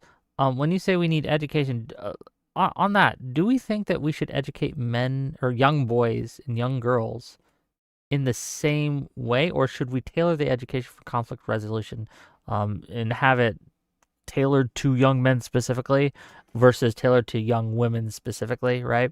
Like one of the criticisms I hear, and you can tell me if you agree with this or not, is that, and I hear this all the time from the red pill space and the manosphere and things like that, is their claim is that the American education, Western education has been feminized, that it fails young men, right? That it's failed men because we can look at the stats. Men aren't going to college anymore, right? Like they're not going to school, right? They're failing to meet expectations in the educational field, right? Is there any truth to that? So 2 things. Sure. One, again, I'm picturing that a scene from The Mask You Wear, and it's a teacher in an inner city. He's Black, and he has a mix of students. And he talks about, and these are boys who are just getting into their teen years, 12 to 14 maybe. And he's talking about how when they get to school, they got to put their mask on. They got to they can't show their emotions to their friends, right? And so they're talking about this social pressure it's kind of peer pressure thing about, hey, everything's fine. I can't talk to my friends about how bad I feel. And they said, what is under that? And they're talking, these boys are writing down anger, pain, fear, things that they can't show each other, right? Because there's this weird thing that happens when we become teenagers, right? So I do think that it is important for boys to have a variety of role models. A lot of different, like Doctor Who is a masculine role model as much as any sports figure. He's a nerd, right? He solves problems through science, but he's still very masculine. And so I do think that there are different challenges. I think the core skill set is the same, but the challenges that we face are different. Fair enough. And, so to answer and the what was question, it would be the yeah, same core kind of yeah, education skills being taught, but you might tailor it to the audience just to reach them better. yeah. Correct. And can you remind me of the second The part of second the question is, when we talk about education in general, has it not been Oh, the feminized? feminization. Yeah. Yeah. I guess I don't necessarily see, like, everyone's going to, at least in the United States and across Europe, more people are going to school just generally. There's never been so much access to higher education. If we would just want to take 2nd and 4-year degrees as our metric, what I see instead is that since the 1960s, caps have come off women and girls. And it's not that boys are falling behind, it's just that girls are finally catching up and showing our true potential. If Well, we would have had 1,000 years of having college education, maybe these rates would have been stable the whole time. But so, if we're always saying it has to be 50-50, I think that, there's a question here of, well, boys are now a smaller percentage relative to girls or men to women. But I think a lot of it too is just that women are finally freed and they're allowed to actually that potential. I guess, do you think it's a problem then that at least with the U.S. enrollment in colleges is about 58% of women make up the undergraduate fields, and it's rising, right? Like the gap, the gender gap is rising. Do we feel that's a problem, or do you think that's just like a correction for historical imbalances?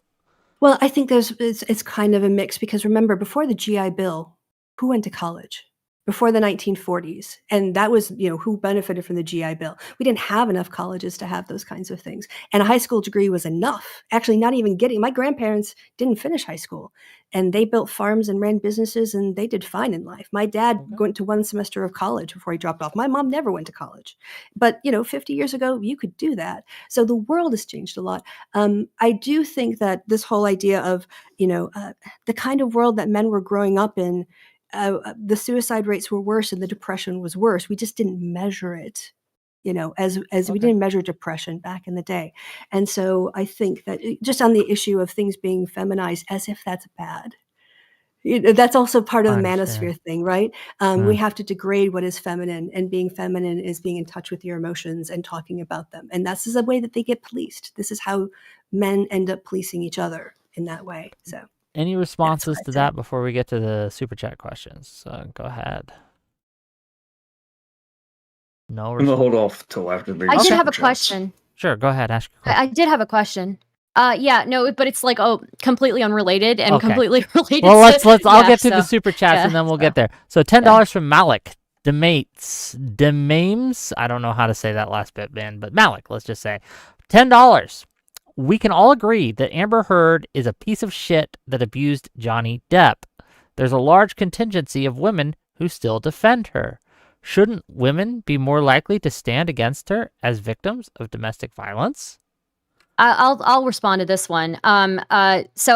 If you look at the UK court case, and this is like, I don't really like to debate. Honestly, like an abuse case probably shouldn't be like in the public eye and televised the way that it was, right? But if you look at the UK court case where they sued for defamation, they sued The Sun. The Sun is a publication that could have easily gotten away with saying, well, we say, crazy things all the time. Who would take us seriously, right? But instead, they did choose to say, chose to make their argument that, no, this is not defamation, or this is, whatever. It's not, because this is based on like reality, right? And they ended up winning, right? The Sun ended up winning their case in the UK. The court case in the US, Amber Heard ended up losing. I think that obviously, like, every relationship is complicated, and there's going to, it's way more complicated, and we can't really know the ins and outs of the relationship. But I'm going to probably disagree with that super chat. Yeah. So. Any other comments on this? Yeah. I barely follow the Diddy trial, so there are bits of true crime that I follow, Sure. and parts that I don't. And I didn't follow it all. I'm also in Germany, so it doesn't really come across my feed as much as in the States. So I'm going to plead ignorance on the whole Heard thing. So Fair enough. The old "I didn't hear about that" defense. I got it. I see what you're saying. Okay. It's not in my algorithm defense. What about you, Ash or Marlo? Anything? I also have never followed. No. I never followed that case. I'm so sorry. You know what? I actually think more of the people who it's haven't interesting followed that it than the ones who do, honestly. But that's just sort of how I predicted in the beginning of the debate. We're going back to a degree of separation where it's versus the Sun, a defamation case versus this other publication, which probably has some additional precedent protecting it, probably has some additional rights as the press, even if they UK make the libel primary laws are defense. much weaker than the It's States, actually much. by the way. Isn't it much harder to? I heard that it's harder to what's it called? to be clear, I don't want this to win, turn into. right? Regardless, I don't want to Yeah. turn it Who into was it a against First in the Amendment States? debate on UK versus Yeah. the It's US. not We a can have First that another Amendment. day. Yeah, It was it's not a First against, Amendment debate. I don't know why It you're was cutting me off against. with It that. was against the publication. I don't remember which publication that Amber Heard wrote her op-ed in, but it was against her and that publication, I believe, because she. In the UK or the US? I think it was in the U.S. I could be wrong on that though, but I do know it was a defamation lawsuit related to the op-ed that she wrote, and she was obviously sued for that, right?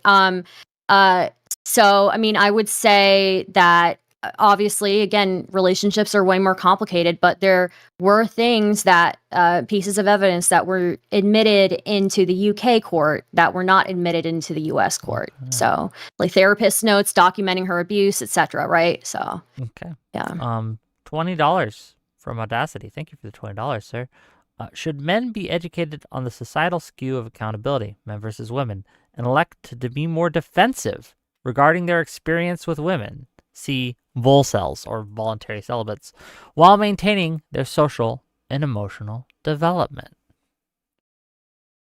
So if I'm understanding that question correctly, this person is asking if we advocate that men be more retracted from society until they're developed. Is that what the question is? Women are to be more defensive, and as I understand it, and he can correct me if I'm wrong, but I understand it is like, hey, we're gonna like men should like seek their own way for at least a little bit, get themselves in order before trying to go out and get women and things like that. But I don't know. I could be wrong. Could be misinterpretation. I mean, I'm all for MGTOW, I guess. Y'all Should men go be your own instructed way. with the idea that accountability is not equal between the genders, is what it's described as. I believe that's what Audacity. Audacity is saying I got it in one. Test. He's saying nail on the head. You know me so well, so he agrees with my interpretation. Okay, can There you you go. restate that? Because for me, that I'm a question bit was a confused. Rorschach test. Yeah. Fair enough. Let me see if I can interpret again. But basically, he's saying that men, because of the disparity, right, that is out there between men and women, especially early on, that men should be defensive when in their interactions with women, interact less, right, and try to just concentrate on themselves until they get the emotional maturity, the development, the societal stuff, that they're able to engage on an equal footing. I think, wouldn't it be better if like we just had a broader cultural understanding of like friendship, not necessarily having to. I just think that like the hypersexualization of American culture is kind of contributing to this, and it's like we. What do you mean by that? What do you mean by that? The hypersexualization of American culture. I think that Americans are obsessed with their own satiation. I think that Americans are obsessed with getting pleasure in any capacity they possibly can. I think that is liking another this channel, subscribing to the sub, and donating money. Okay, but carry on. Based. And so and like that's a whole other panel, obviously. But I think that like when you approach human interactions that through a sexualized lens, it does lend itself to like a resource extraction or like a pleasure extraction. And I would probably, I'd go out on a limb and I would say that probably all three of my other panelists here agree that women do this, but not to the degree that men do this. On the hypersexuality point though, and I want to ask you a question that relates back to the main topic, and we can maybe bring this back on topic a little bit, right? I know we're going everywhere. And I see the $50. We'll get there in a second. Don't worry. I'll get my 50 money. I'll get the money. Okay. I would say that women, at least in the realm of sexuality, are held far more accountable than men. Look at how body counts are viewed. Look at how women's sexual proclivities are viewed and shamed and judged in a way that men's simply are not. So when we talk about women needing to be more accountable, it seems to me that at least in the sexual realm, they're held plenty accountable. In fact, too much, I would argue. What would be your response? Before I answer that, sorry, you finish, and then I wanted to go back to the older question before we started the new one. If you want to do the older question, I can remember it and ask her again. So while it's fresh on your mind. Okay. Well, Marlo, you hold that. So my thing is, your mom's a woman, your sisters are girls and women, your cousins, you have people like, I think that would be really helpful is if guys friend zoned more of people of the opposite sex.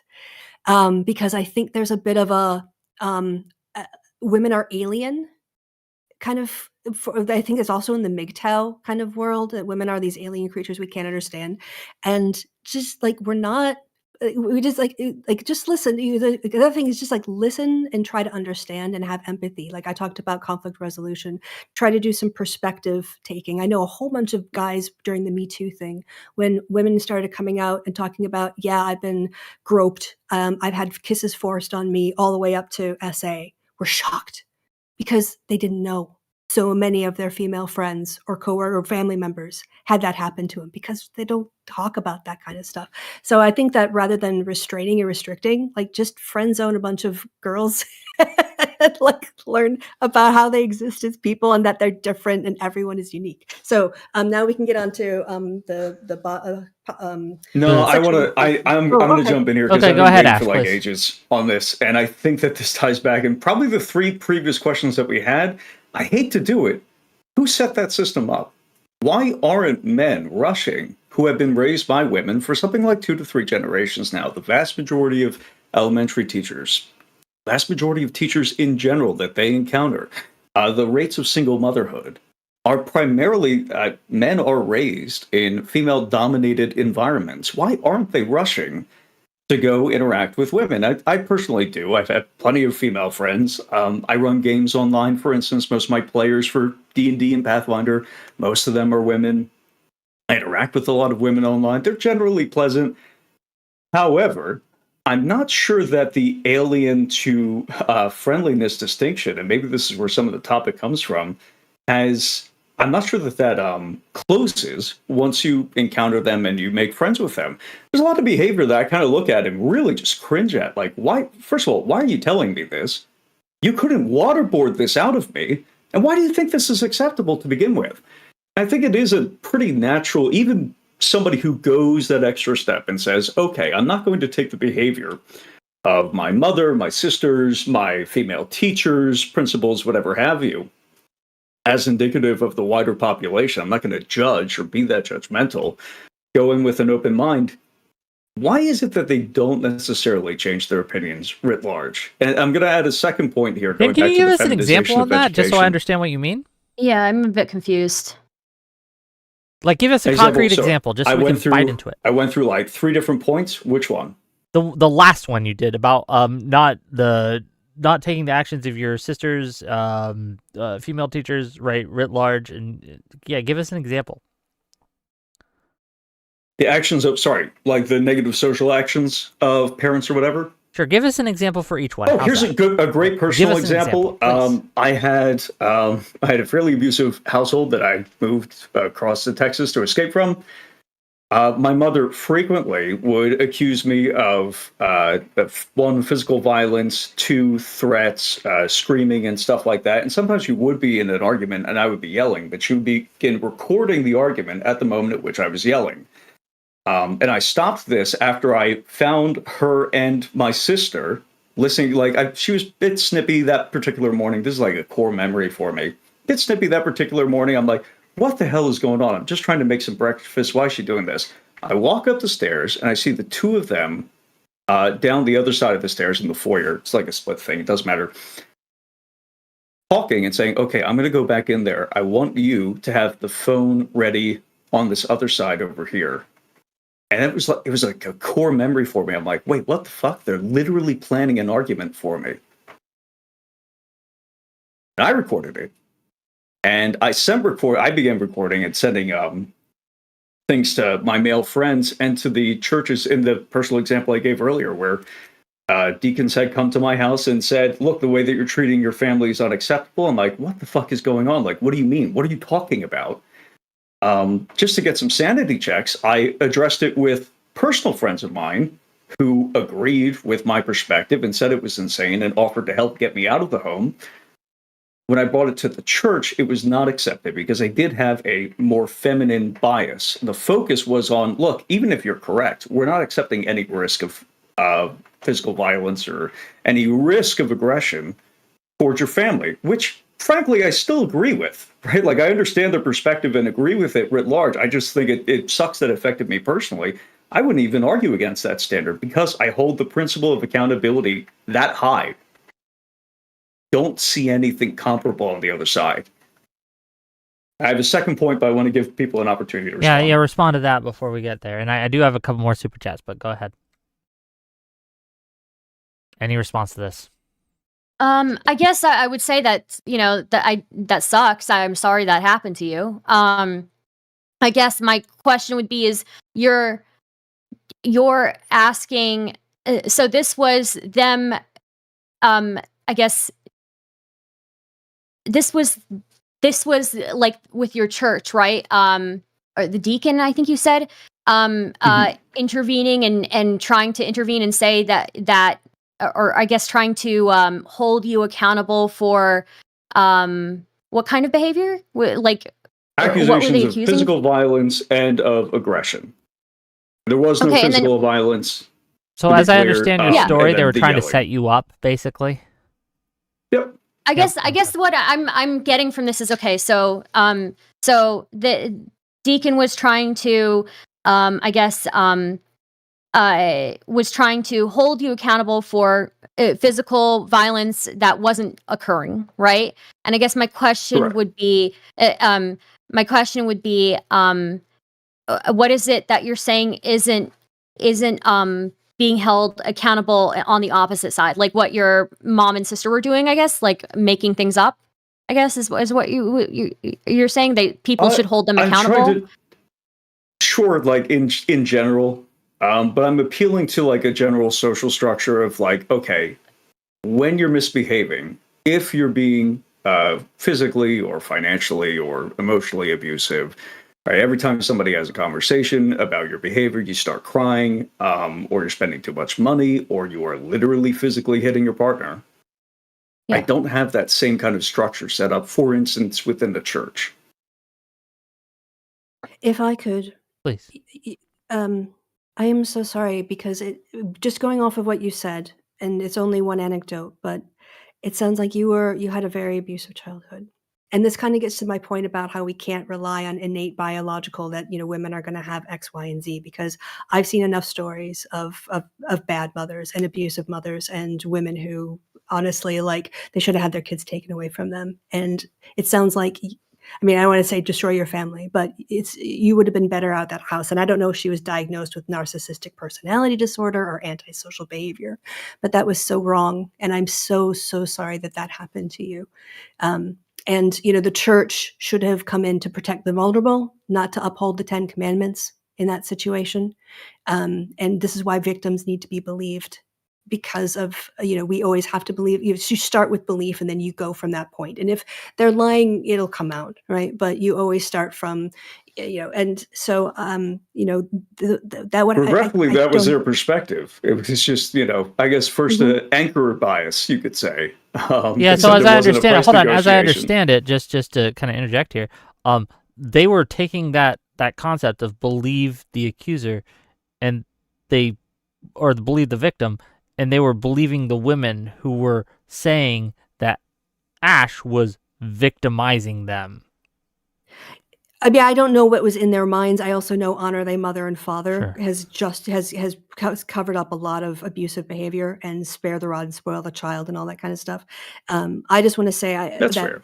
From your, like, what happened to you was really wrong, and it breaks my heart that you had to pull yourself up from that situation. And I understand why there would be suspicion and resentment there of those kinds of familiar relationships, because that's not what a family should be ever. I appreciate that. I escaped. I've been in like a committed monogamous relationship for 4 years, so like we're good now. But I have suspicion on that account because of one other thing that you said with regards to education, and this to me was key. Anger, hate, and fear are not tolerated emotions from young men. They are punished. They are suppressed because anger is a social emotion. It indicates some problem with another person that must be resolved, and it's repressed in young men. If you are angry, if you are upset and yelling, men are not afraid of sharing this with their fellow men. They're afraid of sharing it with their teachers. They're afraid of sharing it with their mothers, fathers too, as well. That's not exclusive. I did have a father. He just died when I was a teenager. So I got to see the split a little bit in parenting styles. After you account for, what trauma, like death and trauma does to a family. Obviously, I'm not going to be as harsh as I could be on that front. But anger, I think, is regarded as a social negative, is regarded as antisocial, is regarded as not indirect aggression. It's regarded as so bad it is a precursor to violence, is how desperately it's stamped out in the States. But anger is the signal something is wrong, somebody is being mistreated, or a perception is so wildly off base that this person can't engage socially at all. And the repression of that emotion, which we know to be a social tool, is, I think, repression of men's social ability, their social intelligence, you would say. I'm just making an affirmative claim there. You're fine. So I guess what I would say is that it seems like in your situation that does ring true, and I'm sorry that your anger was suppressed. I do think on a broader sense, what I've seen from my observations is that it is, and this is not speaking on your situation. Obviously, this is different, right? Yeah, no. I gave an anecdote to be clear, right? Yeah, we could just like reject that out. I only gave it because I was asked. Mm-hmm. Yeah, no. I obviously think in your situation it was very different, and nobody should be asked to suppress their emotions in an unhealthy way, right?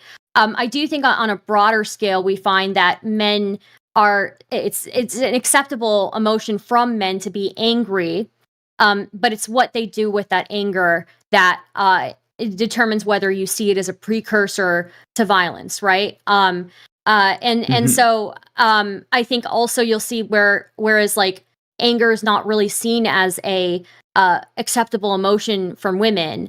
And again, this might just be my observation, but that's generally the impression that I've gotten from like how we portray people in media and things like that who express these emotions, right? Whereas like crying is a different thing, right? Crying is seen as like more acceptable from women, though I'll say in like the online space, people immediately jump to this person is using their tears to manipulate people. But whereas like crying and being sad is not as acceptable, it seems, for men. But again, these might be like dated thoughts and dated observations that I've seen, so I think this is pretty dated. I think if you were to survey, and I don't have data on this, so this is difficult, and maybe Kristi has some contrary data. So, we'll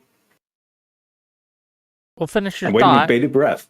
So finish your thought. If you were to survey people growing up in the States in particular, under, largely single mothers, under largely female teachers, which one is encouraged, crying or making an accusation of bad faith or expressing discontent with another person in an angry way? Doesn't even have to be yelling. Could just be like some sharpness, some indication that you find them subpar.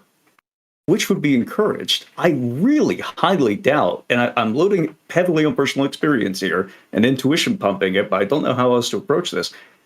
I really highly doubt that anger is encouraged in this way. None of my friends have regarded this. None of my, not even my I wouldn't say encouraged. Older friends. I think I would say acceptable, right? Like it's an acceptable emotion to have, right? It also depends on the age group. Yeah. As boys age out into their teens, it becomes less acceptable to cry and more acceptable to like punch a wall or slam your locker or, demonstrate emotion in that way in your peer group.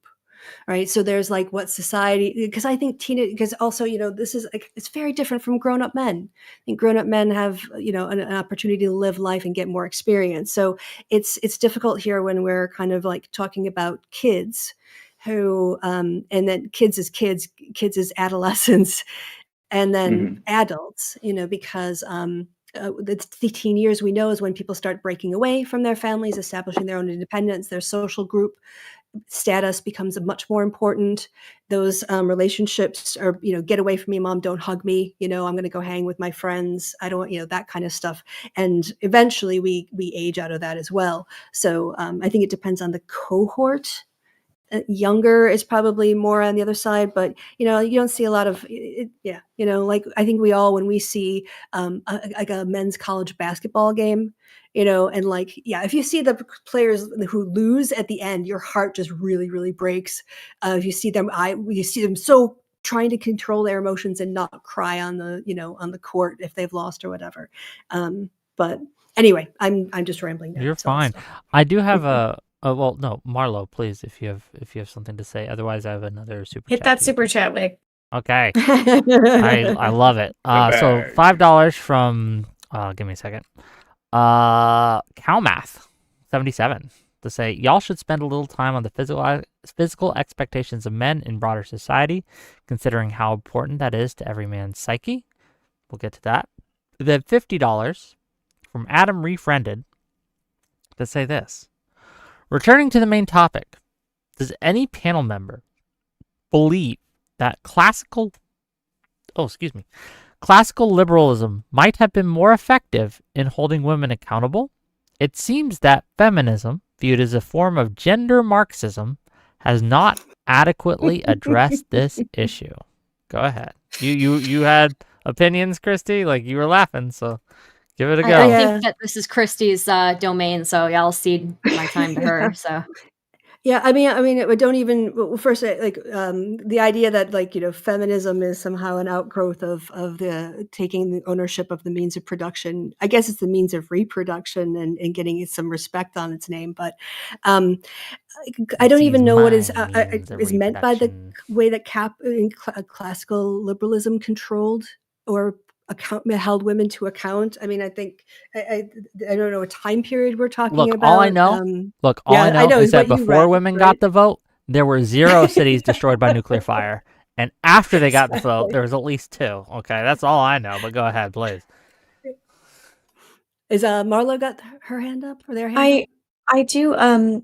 So I think I might be able to speak to this. I think it's possible that this super chatter is addressing the idea of like a complete totality, an extremely polarizing approach to gender ethics and like thinking about the difference between the biological sexes. And like I'm hearing that in the distinction between like Marxism and classical liberalism, right? Where like I think it's possible that feminism did get kind of socially associated with much more far left and like hyper progressive politics than it necessarily just needed to interject in there and to kind of back that kind of thinking up, we do see, especially now, a huge gap forming in young people's politics where men seem to be going right and women are going far left. At least that's what the data suggests. Just to jump in, men aren't even going right. They're just staying the same. Women are going like nearly a factor of 10. Go ahead, Marlo. Finish your point. I didn't mean to both. interrupt I didn't mean believe to interrupt. it I is just wanted to interrupt with data. Yeah. polarization, and I'm sure Kristi can back me up on that. Like we are actively spreading away from one another on a gender. We are, but it's men going 3% to the right and it's women going 20% to the left. But do you really think that MAGA is 3% more to the right than like George W. Bush? Is that where we're about to go? MAGA has women in it. Does it? Those people aren't even people, so I don't care. Okay, that's totally fine.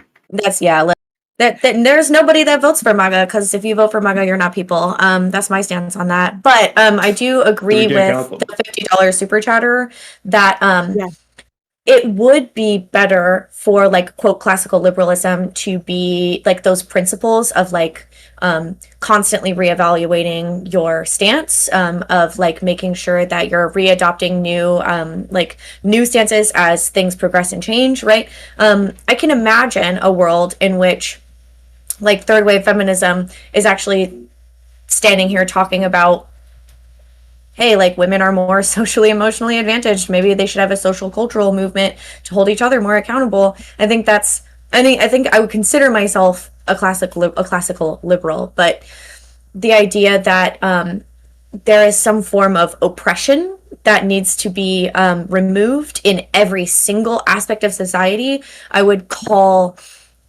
is what I would assume this person is pointing to with that like association with like Marxism, right? Where it's like there has to be this like revolution, this throwing off, this removal of paternalistic yada yada yada.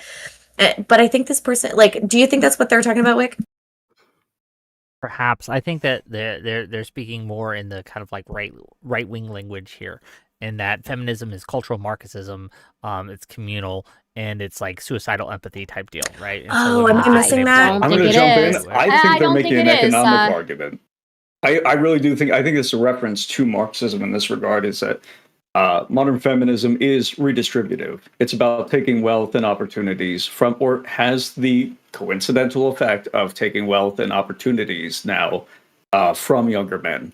To refer earlier to the education gap question, I'll finish right after this. Okay. With regards to the education gap question earlier, yes, it's true that college is more necessary for better economic outcomes nowadays. However, the outcomes for specifically Gen Z men going to college, their job prospects in particular, are closing between those who are not college educated and those who are college educated.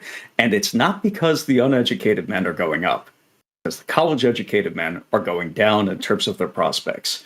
It is more difficult. I mean, shoot, I put biracial and bisexual in all of my job applications, and it's another anecdote, but mysteriously, it knocks about 6 months off the search. How often do you look? I'm not lying on those, of course.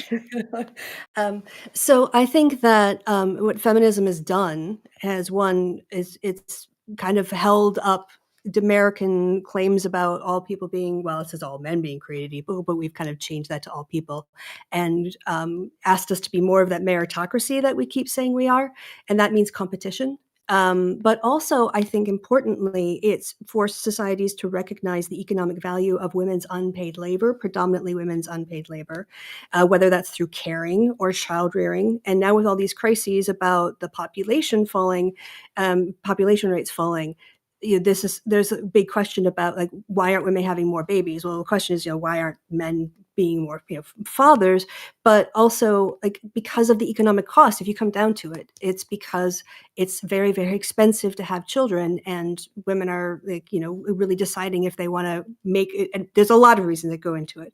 But I think that if you want to look at it from an economic standpoint, one of the things that, it wasn't Marx, it was Engel, his book on marriage and the family, and the fact that all of capitalism at the time, and still continues to this day, in some extent, was built on women's unpaid labor, which then either freed up working men to go to the factories to make profits for the capitalist owners, or it freed up taking care of the home, freed up the capitalists to go exploit the working men.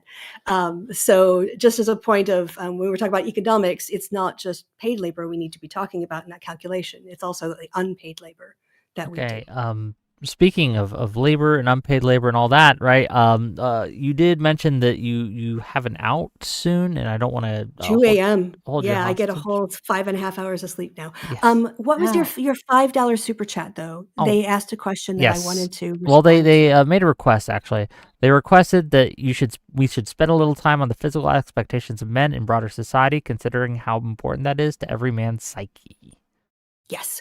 And I think, again, there's this like myth out there that maybe some women do like this, that men have to have a certain kind of body. But again, I think this is more of a male culture policing with bodybuilding. And there's a big problem with body dysmorphia with younger men and men who are in that sphere. But honestly, like most of the women I knew, and maybe it's because I'm a nerd, but I'm into like geeky looking, scrawny, nerdy guys. Always have been, and that's just my thing. So it's that stereotype that you have to be 6 foot tall and make 6 figures and have a six pack is sold by people who make money, oftentimes by men who. Yeah. Hold on. You understand like Andrew Tate, right? that someone who is that, a man who is 6 foot, 6 figures, 6 pack, is going to have a remarkably different life on a interpersonal relationship level with women than a guy who's 5 foot. Biases. Yeah. But I mean, that would be the same for women. Mm-hmm. That would be the same for women who are making Cameron 6 figures, Diaz. 6 pack, and yeah. Look, Cameron Diaz is going to get a lot more dates than I am. Yeah. So I think it does work both ways. And with that, I will leave you guys. I wanted to say thank you to each of the panelists and to our host I've had really bad online discussions where it was basically like me versus 3 people. And also I wanted to say to Stardust, I came on because I meant to be on with a debate with you for ages. So this is why I stayed up till 2 a.m. But honestly, I'm so excited. I'm so happy. You're like a legend to me. So I'm like, I'm very happy to I noticed how she didn't say whether this was one of the bad experiences. But go on, please. No, it wasn't. Wick, you're a great host. I would come to your show again. I would stay up till 1 a.m. again for you because I had such a good time. Marlo, you've become one of my favorite people. Message me, hook me, message me on Discord, and we'll connect. And Nelson, thank you so much for your participation and your honesty. And I feel like you didn't get too many words in. I felt like you're kind of the minority in the group today, but I appreciate your presence and your thoughts and your participation too. Okay, where can people find you if they want to find you? Just real quick. Just real quick. Where can people find you if they want to find you?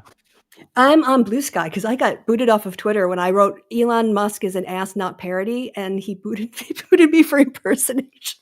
So, oh my gosh! Yeah, I have the original tweet. I took a screenshot of it. Send it to me. I'm curious, but gang, I have a link to her YouTube. I do YouTube shit. Yes, my description. All you have to do is go to the YouTube description, click on that link, and you can subscribe to their channel. It's great. Check it out. Any final words? I've been Kristi. You've all been awesome. Have a great night, morning, evening, wherever it is you are in the world. Have a good evening. Zaijian. Thank you. Bye-bye. Bye. Okay. For the rest of us, okay, I'm going to give you guys closing statements, and you can either stay as I take callers, or you can go away. That's up to you. I'm going to give the mic first to Stardust, and then we're going to give it to Nelson, and then we're going to have Marlo have the last word. Go ahead, Stardust. Yeah, so I guess I'll echo what Kristi said. It's been a great conversation. I think I came into this expecting it to be, way more, fighty, and then it wasn't. So that's a nice, pleasant you know, what would I say? Not contradiction. What's the word for it? I'm not having a great vocabulary day today. Expectation. Paradox? You had a pleasant Paradox. Subversion of Paradox. expectations. Yes. So yeah. It was very nice. I appreciate that. I guess what I would say is that, you know, I think feminism has, despite the, you know, the demonization of it, right? And even when Kristi was talking about like the Marxian kind of view, right? Just because you're a feminist doesn't mean that you yourself are a Marxist, right? I'm very strongly a capitalist. I'm very strongly like, you know, probably fall into like the neoliberal or like moderate liberal camp, right? So I guess what I would say is like that analysis of women's unpaid labor, it, you know, obviously that has been analyzed through that Marxian lens, or that, not even Marx, right? She was saying Engels, right? But it doesn't mean that you yourself are not a capitalist, or that you're not whatever you are, right? You just acknowledge that there is a lot of unpaid labor and unpaid work that women do, right? Even if we look at like the caretaking of ill, you know, family members or elderly family members, right? That is something that far more often women are doing than men are doing. And it is probably, caretaking is probably one of the most stressful jobs that a person can have. And this is also what women, not only do they do that, they also sacrifice their own career, you know, advancement, because they are more likely to do that, right? So, you know, I think that that's like an important thing that I would want to touch on. And then secondly, you know, the holding people accountable for indirect aggression. I can see where Marlo is coming from with it.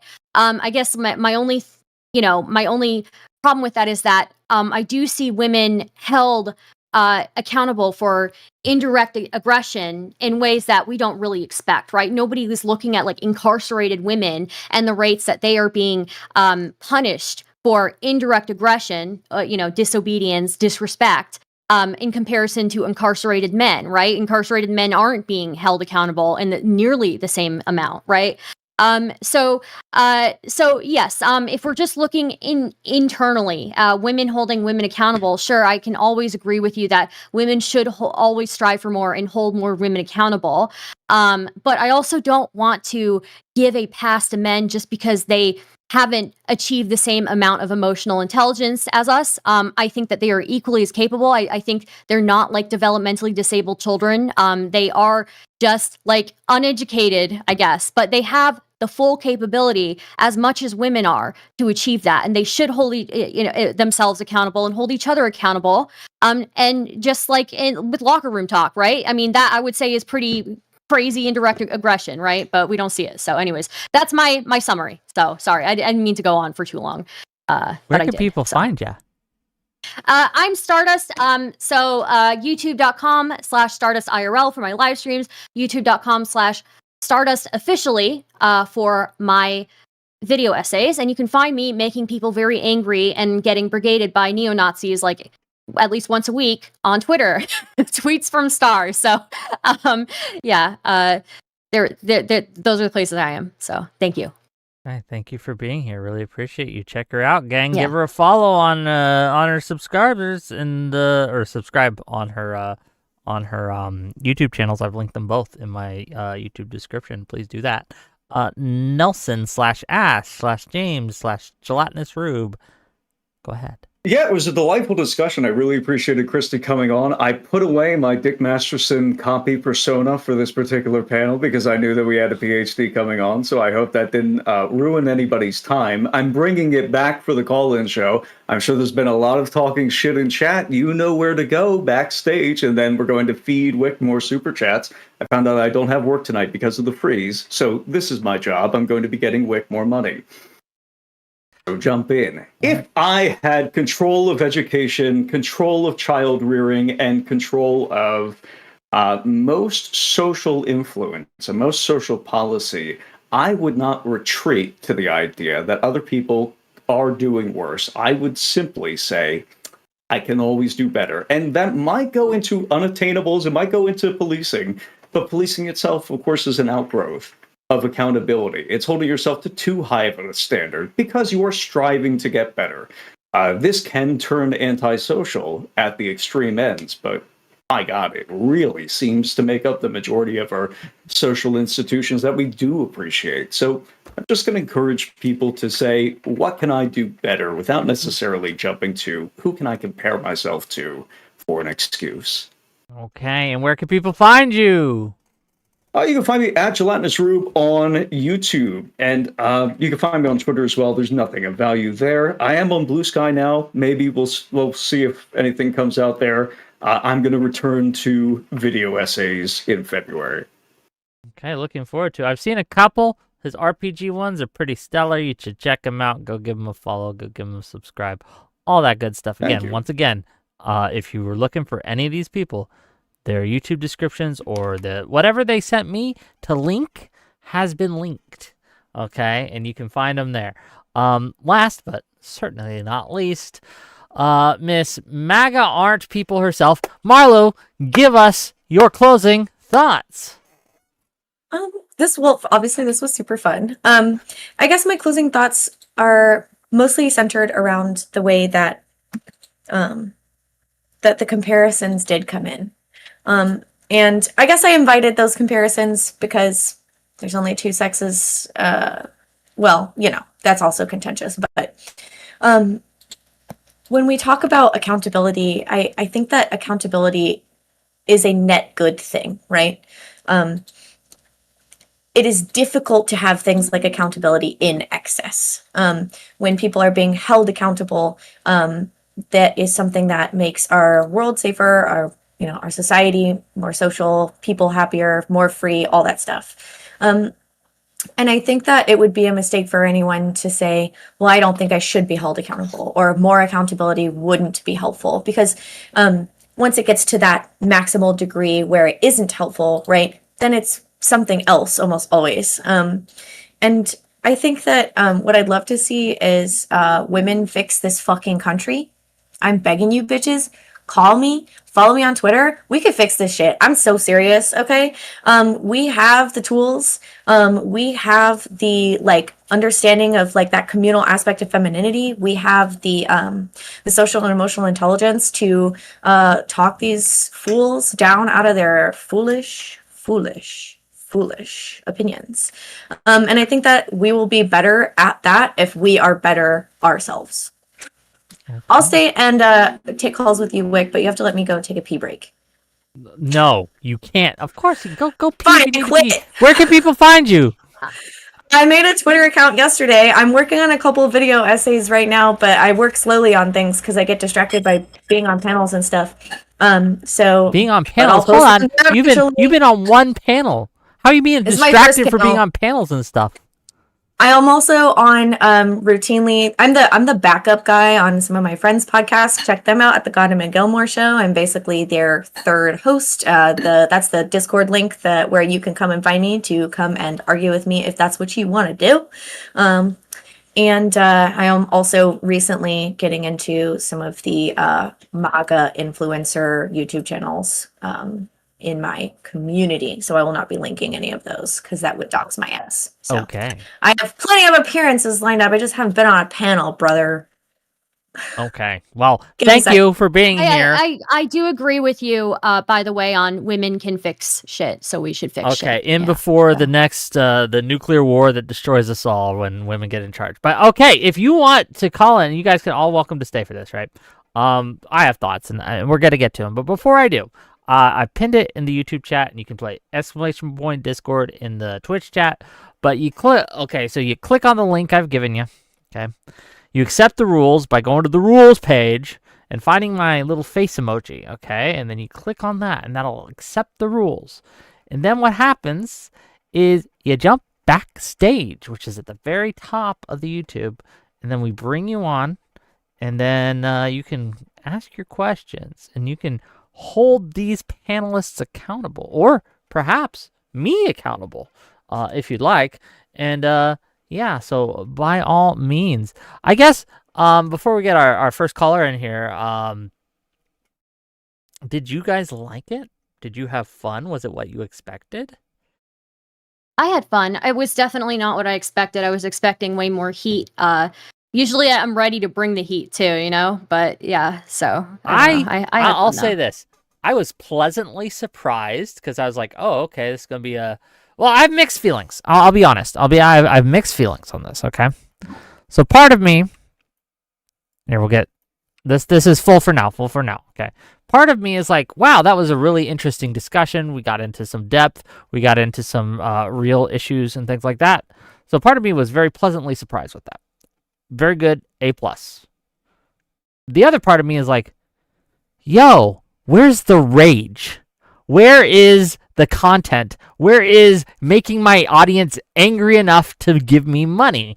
I didn't see that. This is why streamers are evil. Okay, sorry. I mean, I can do that for you if you want. No, we're good. We're good. I'm just saying that's what the I was like, wow, I thought they were going to get some blood and guts here. We're going to get into a lot of things, but that's what the open panel's for, and that's what we're going to do here. So we got some open panelists here who have decided to come on and hold us accountable, whether it be men or women, I'm not sure, or perhaps just me.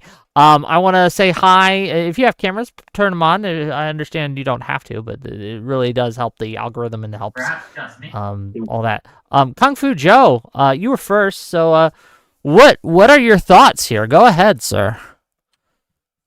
Yes, hello, Wick. Sorry I don't have a camera right now. I'm kind of watching the kids at the moment. I'm being accountable. Anyway, yeah, this was kind of my main line of attack when I had my debate with Owlish. It was that women lack accountability, therefore they shouldn't be put into positions of power. So I would like to ask either of the ladies here, are any of you going to take accountability for Star Wars getting absolutely fucking wrecked?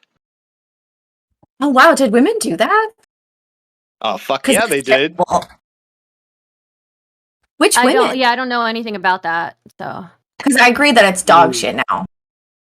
Yeah, I never liked Star Wars in the first place, so I don't like. Well, I'm sorry, I never liked Star Wars in the first place, so it always fucking sucked for me. So dog shit series, if you ask me, fuck Star Wars. So I mean, that's my hot take. It's objectively worse now. It's objectively worse. Is it objectively worse? It was always dog. Okay, no, hold on. Just real quick. We will have some order in this court. I really care. Just real quick. We'll have some order in this court. Marla did ask a question to you, Kung Fu Joe. I'd like an answer. Which women ruined it? Yeah, seriously. Well, I would say the heads, like Kathleen Kennedy had to throw her voice in there and throw her footnotes in there. She just got fired. Yeah, so but she already did the fucking damage. She did. Why did she get fired? Because she did damage. Okay, did she take accountability? We have to deal with your dumb ass because your family fucked you up when you were a kid, obviously. So yeah, we have to deal with it. We get it. I'm sorry. This is literally like comparing two pieces of turd to me. Oh, which one's better? I don't care. They're both pieces of shit. I don't really care. I mean, so give me a sec, because here. All right. Let's talk about something else you guys fucked up. Hold on, let Marlo respond, then you can ask your second question, then we'll get to the rest of the panelists, but go ahead. Yeah, hold yourself accountable, man. So, look, listen. I'm gonna need some proof that it was Kathleen Kennedy's fucking fault, and if it is, then fuck her. I can't stand the new series. I think, well, actually, I have one question, though. Did Kathleen Kennedy have anything to do with Andor's creation? Because Andor is better than all other iterations of any fucking Star Wars franchise installations combined. So yeah, that's a low bar. Anything else, but she created Andor, then it's in net balance. So but you got to remember, Kung Fu Joe doesn't watch Andor things is boneless sandbaggers. Sort of okay, it is a pale shadow, a pale imitation of much better shows that came before it. It has all the style and aesthetics of substance, the only but has no good substance part behind of it. Jar Wars was Jar Jar Binks. That is the only good part of Star Wars. So here's an example of male accountability, where I go in on Kung Fu Joe for bringing a stupid gay nerd problem, as opposed to something like voting. Fact. Yeah, no, I got a real problem. That was just like more of a well, nice I got $20 from Adam Refriended. Hold on, just real quick. I got $20 from Adam Refriended to say my super chat encapsulated a synthesis of the perspectives offered by Ash, Wick, and Marlo. It is inherently multifaceted, addressing a wide range of issues and the subtleties of contemporary global events. And that's what, look, Adam Refriended, that's what we expect from $50 super chats. But kudos I to you. need more explanation from Adam Refriended, because that was probably the most nothing burger statement I've ever heard. So can you send another super chat, please, and explain further? Because I'm very confused. Kung Fu Joe, you had a second question. I want to get through it quick so we can get to the rest. Let's get to something a little more. Before you move away from the Star Wars thing, can I ask you ladies a question? Like, why are you angry that these guys want to see obviously more men in TV? I'm not angry. I don't care. Yeah, I think let them be mad if they're just repressed in some ways and they're just looking to see more men. That's clearly what's going on. So I think that's a miss. I don't think I'm not mad at all. I think it's all dog shit. The only good character was literally Jar Jar Binks. I fell asleep through every Star Wars movie. The only thing I was awake for was Jar Jar Binks. And you guys need to get better fucking media, because you guys fucking suck. Okay, like literally get on some shit. I do have to agree with Stardust about the fact that the men are drinking slop. Well, actually, I'm not. Guys, what the fuck is a Michael Bay movie? Excuse me. What happens in a Michael Bay movie? Hold on. Do we want to start talking about heated rivalries? Please don't give me that bullshit. I don't know what. Women consume Hallmark at an abysmal level. Are you fucking kidding me? You guys love drama content. You guys love it. Well, yeah, don't even act like it. Okay? And then also, literally, what is Michael Bay? There's no plot to any of his movies. I don't know what is going on. There's just explosions, and I fall asleep through that too. So get better media. And men, they want to watch men. For you. Hold on. Sorry, what was your name? Stan with Sophie. Can I just call you Sophie? Why didn't you have like 10 minutes of talking in this Transformers? Yeah, so Sophie, what did you have to say? I'm sorry, you got interrupted a little bit. No, just saying. She was saying what's the common denominator in Michael Bay movies, and it's men. Okay. They just want to see and it's just more explosions. I'm so bored. I just fall asleep through it. $5 from little Dickie Deegs to say, 1, I just like Marlo, and 2, how the fuck could you blame women for Star Wars sucking when it's men that let them do it? Curious. Ooh, shit. That's classic. If there's any man involved, we have the one drop rule. We have the one drop rule for semen when it comes to any kind of social problem. If there was a man within 5 degrees of separation from a person who did something bad and that person has a pussy, then it's men's fault because he set that system up. That's what we mean by a difference between accountability. It's like, hey, why are all these chicks getting like way lower sentences? You're using the phrase "one drop family rule." court support. I don't think you know what that means. Yeah. I don't know. I'm referencing something funny. I know that the one drop rule does not refer to semen. That's why it's funny. Yes, it was a good joke. Okay. Well, thanks for reminding us that we're responsible for your behavior, because we got to treat you guys like children. Otherwise, you go off and do. No, shit. it's your mother. Yeah, exactly. It's your mother. That's no. Your mother. In pursuit of cock, I'm talking. Okay, shut up. Stuff it. Okay. Anyway, let's move to something a little more.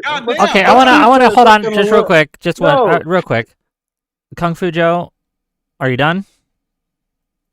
No, well, I wanted to do a serious question, follow it up. Okay, what's your serious question? Why don't you open with that? Yeah, it's very simply, why do you get to vote me to go to war if you're not eligible for the draft and you can't fight the war? Did a 2-hour thing with streamers on this. Which gender said that? Listen. Just because men set the system up doesn't mean that we are not responsible for the system. Also, it's still our country. It's still our world, right? We're all adults here. And listen, I just spent like a fucking 3-hour conversation with fucking Stream Riffs and Wix server getting him to walk back that women should vote, because I think it's egalitarian and fair for women to be included in the draft and for us to only have half of the population drafted at a time. I don't think all of you guys should be fucking sent off to war. I think half of you and half of us. I think it makes perfectly good goddamn sense. No. Well, the thing that bothers me... You want a woman driving a tank? Are you fucking insane? This is the best you could come up with? Before this guy answers, can I just say, before this guy answers, I'm going to predict something, right? And that is that, like, I feel like majority of the dudes who bring up the draft as an argument, as soon as you're like, yeah, I agree with women being drafted too, signing up for selective service as well, they're like, oh, I don't want women as part of the thing. Oh, I don't want that. So it's like, which one do you want? Like, do you want women in supporting roles? Of course, women aren't going to be in the same roles as you. We're like different. The sexes are different. Yeah, no shit, Sherlock. It's that simple. That's Look, the dude, answer. just You don't get to vote. Just because you took Starship Troopers seriously, and You you don't think get that to vote. citizenship, You guys made Star Wars. demands You service don't equals get to vote. citizenship, In doesn't mean that we in actually pursuit want of that. cock, you shouldn't be able to vote either, to be fair. Okay. Dusty, I want to give you the mic. You've been very well behaved. Go ahead. Thank you. Yeah, I haven't seen any of the new Star Wars stuff, so I don't have any opinion on it. Dog shit. Marlo, you said that earlier. You said that. How'd you phrase it? That men are socially retarded or something like that.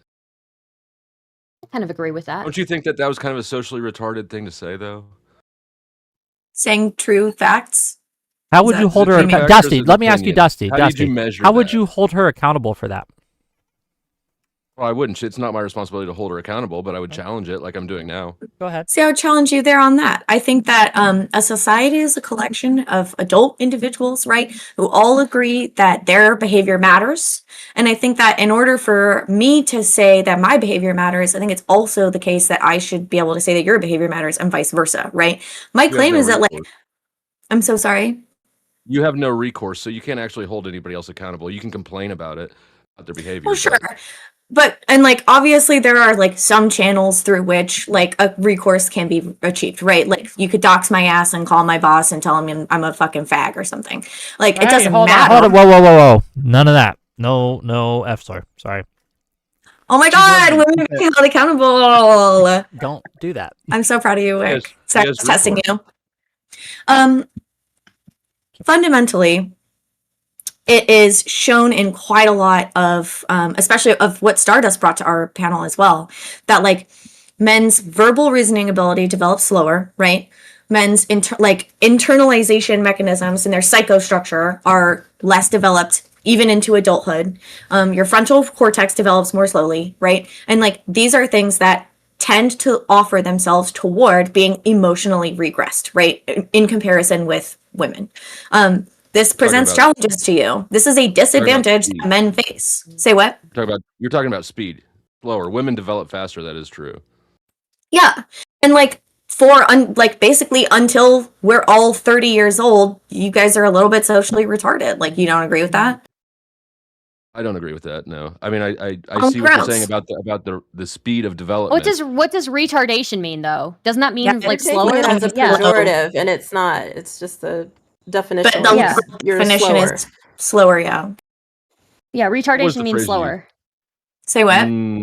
It means malformed.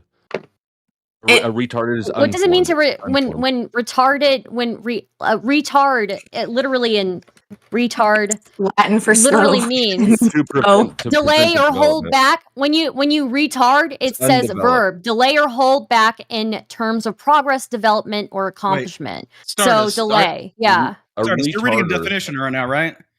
Yes. Okay. Do you see Kung Fu Joe's picture when that comes up, or no? Is that okay?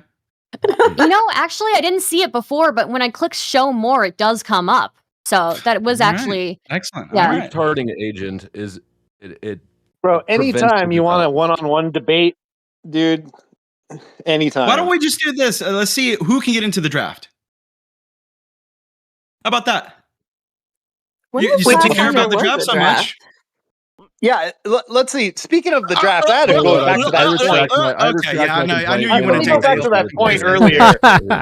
Loser. If I had a choice, I'm sorry I derailed it. It's just it's so easy to fucking get this fucking guy triggered. It's a lot of fun. I'm sorry I had to do it. Triggered by no, you, it's bro. fine. I just it's like, oh yeah, totally. Actually, this guy is actually retarded. Actually, if anybody's retarded on this panel, is that guy, because he's talking about, oh, well, you guys don't even get drafted. Well, even if you did get drafted, I wouldn't want you in my army. So, like, what is it, bro? Do you want people who can serve you food or shit? Like, damn, dude, you don't fuck. You just want to take away. You just want to take voting away from the population. No, You're hold on. You're retarded. Let me show you how retarded this is. You're Watch, probably okay? too fat. You're probably too fat to be look, drafted you're so anyways. mad. You're so mad. I understand. You're so super are you mad. flat-footed? Here, look at this. You're probably fat and flat-footed, and that'll probably get you disqualified anyways. Don't worry about it. Don't worry about the draft. Hey, I'm fat and flat. Sweetie, I could beat up 4 of you at a time, okay? You wouldn't stand a chance. Hold on. Everyone stop. Everyone stop. I have a question. How many women have you beaten in your life, Kung Fu Joe? That's a good question. You said you could beat up 4 of Star here. I'm just wondering how much practice you've had. How many women have you beaten in your life? Well, the thing is, if I'm good at, if I've beaten men up, and the average men are like 4 times stronger than the average woman, then that's pretty. I'd use that as my measure. Okay. What about what's the most? Hold on, you didn't answer my question though. Ash, this is your side. Just take it. I mean, in. like, if I had, look, just real quick, if I hadn't beaten any women, which I haven't in my life, I would just say I haven't beaten any women. It would be an easy answer. Why the dodge there, buddy? There's no dodge. The thing is that so 0 is your answer, or 4 or 5? How many women have you beaten? 6, 7. I don't even need to have experience. I just know. Like, okay, but I'm just asking you the question: how much experience have you had? I've wrestled a lot of women. Yeah. Okay, can I just say I have never once in my life said that women are as strong as men. I have never said women are as strong as men. In fact, that's one of my primary arguments why we need to hold men to a higher standard, right? Great. But also, you need to be held to a higher standard. Excuse me, I'm still speaking, sir. Excuse me, sir, I'm still speaking. Excuse me, sir, I'm still speaking. Excuse me, sir, I'm still speaking. I'm still speaking, sir. I didn't finish my point, sir. Excuse me, sir. I'm still speaking, sir. Okay, Stardust, hold on. There's order in the court. Order in the court. Stardust, finish your point. Stardust, finish your point. You are. I'm finishing my point. I'm not mad. I'm having fun. If I can finish my point, who gave you the right to speak over me? I did. I have the right. Go ahead, Stardust, I gave myself the right as well. Right, another man. Right, exactly. Yes, exactly. Okay, so, sir, excuse me, sir, you think you don't even want women in the army anyways, despite the fact that not every role in the military is a combat role, and you can probably have people doing things like flying shit or people serving food, right? Are these people not contributing members of the military? Do you not want people to fill those roles so more men can be in these important combat roles? I'm not saying that women and men are equal physically. I'm saying that we are equal morally as people. So okay, so yeah, you're telling me we deserving needed of the now we gotta let him speak. We gotta let him respond. So Go ahead. So you're telling me we needed the draft to draft women into an army-sized kitchen. Great job. Sure, yeah. People need to eat. We needed the draft to get women to come in and do women things for the military. Why don't you speak to some military service members? They would probably take huge issue with you talking shit about kitchen staff. They would. Engineers, and, like, there's all kinds of incredible support roles, and besides. And active, you guys do not. No, go ahead, Milo. Go ahead, Milo. Please finish your point, Milo. If we're on the battlefield, right? And you get shot in the leg. Hold on. Order in the court. I gotta carry you. If I gotta carry you, right? If I get shot in the leg, there is no way you're carrying me. I'm not saying you carry me. I'm not going to be on the fucking battlefield. Specifically on the battlefield. You never should. You can't get drafted. That's why you can't get drafted. You're too fast to carry anybody anyways. You can't carry shit. Okay. Marlo, please. So I look, Kung Fu Joe. First of all, to be clear, if you got shot in the leg while we were on the battlefield together, I shot you. Just so you know, I would not carry you because I'm the one that did that. Okay, that's the first thing. Second thing. It's like, look, man, I don't want to be a fucking combat role, okay? I don't want to be, neither does any man. Like, I mean, there's a lot of really genuinely honor deserving and valorous men that are doing a lot of really insane, cool combat shit, right? But paratroopers, that is a small faction of what armed forces is. Infantry, riflemen, we're moving further and further away from sending boots on the ground into countries that we want to. If we just want to have a country, we can just go have it. You can just bunker bust Iran and do whatever you fucking want. Why would we send people human capital into a war zone? We don't have to anymore. We got drones. Yeah, we don't really.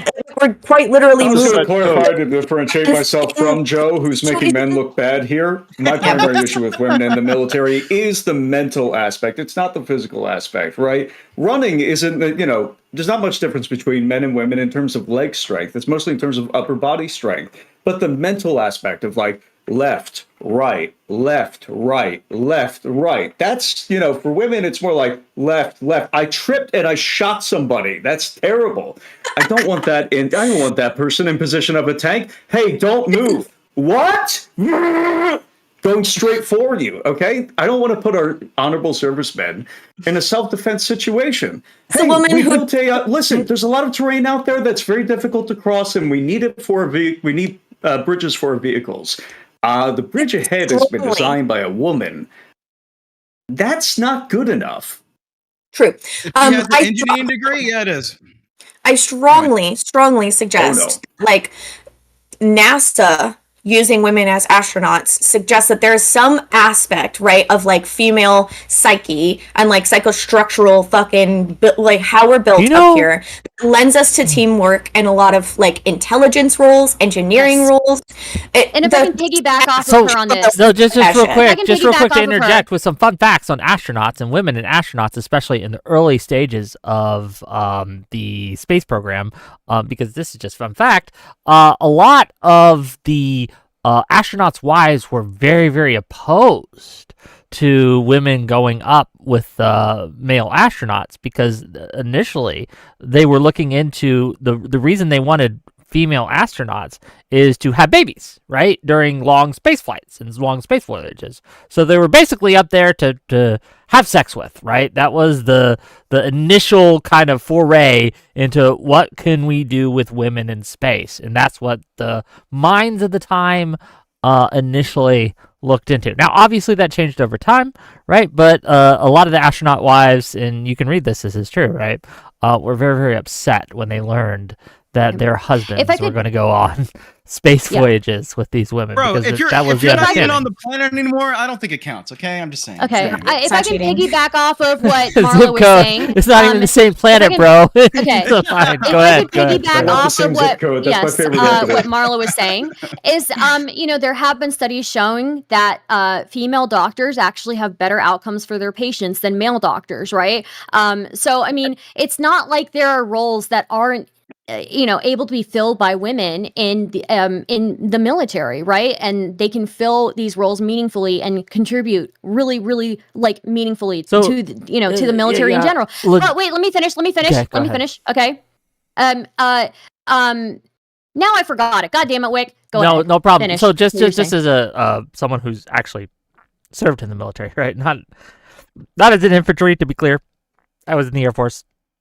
But we do require infantry. We do require security forces. We do require these things because we do hold resources and protect them. I'll give you an example. Venezuela, right? When we do take that over, regardless of whether you think we should or not, we will have to have boots on the ground, quote unquote. We will have to have people, servicemen, not just drones, right? Who are guarding, occupying, doing checkpoints, security checkpoints, all those will have to be manned by a soldier, right? And so we do still have a need and a use for these things. And there's other in actual combat, there's other roles, but I won't get into that too much. But I just wanted to correct that misperception. Again, I would say again, like the utility of having, like, it's like these guys who always make this argument, women shouldn't be allowed to vote because they don't get drafted. Well, when we're like, yeah, I think women should contribute,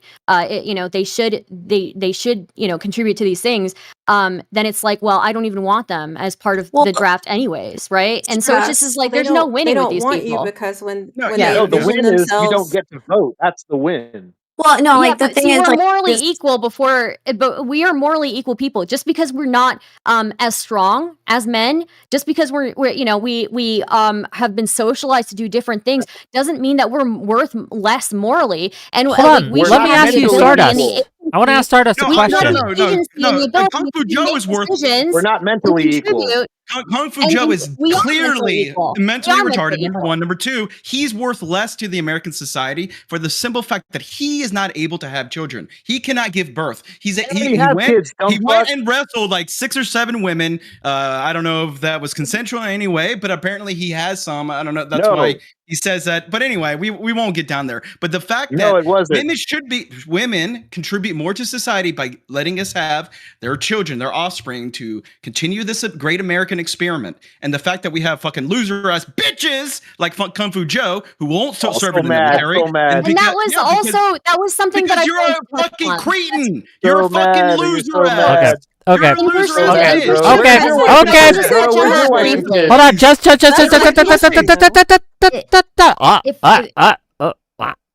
Okay. So just as a housekeeping issue, right? If you want this panel to go on, if you want to keep having this kind of content, you got to pay for it. I don't work for free. Okay. I'm an expensive entertainment option. So in the next 10 minutes, we're going to need $50 to continue, and then we'll go another like 20 or 30 minutes until we get more. But $50 in super chats or gift subs, bits, some combination of the three. Pay up, people. But I know Sophie's been trying to get in here, and I want to give it to Sophie. And then Marlo had her hand up, and I want to give it to Marlo. So Sophie, then Marlo, and Dusty or Ash, if you want to get into it too, please. No, thanks, Wig. I was just curious what military branch Kung Fu Joe serves in. What the fuck does that matter? Yeah, none, because he's a retard, Well, bitch. I guess because like what it sounds like is that your real issue is that you only want to be in foxholes and in close quarters and in private spaces with sweaty nice men. comment. Like you just don't want the women to be there with you. And we listen. can listen. If they're look how, let me show you how simple it is. There's right? If I nothing wrong with that. I get drafted, and I'm supposed to go to the front lines, right? But they're like top corner not there. It's sending like, you. well, women. They're not women sending you to the front line. Sorry, bro. They'll give you No one one bullet. cares. No one cares about this. They'll give you one You know bullet. that you don't want us. Okay, Hold you on, no, I'm understand? gonna land it. Okay. I'm gonna land Thank it. I you. don't care Thank how you. painful it is. Run a mucker 4 for the 10 gifted Twitch subs. Thank you for that. That's really appreciative. Nice. And then $20 from Adam Refriended to say part 1 of 3. When relationship and lifestyle liberation emerged in the 60s, 70s, feminism framed it as freedom from the patriarchy. But in practice, it appears modeled on the behaviors of the top 10 to 20% of socially successful men. $20 more from Adam Refriended to say it feels like feminism then treated the outcomes of those elite men as evidence of universal male power, even though most men never experienced anything close to that level of sexual access. Comments, questions? Go Okay, ahead. so feminism isn't necessarily about sexual access, right? Like, I mean, when we're talking about,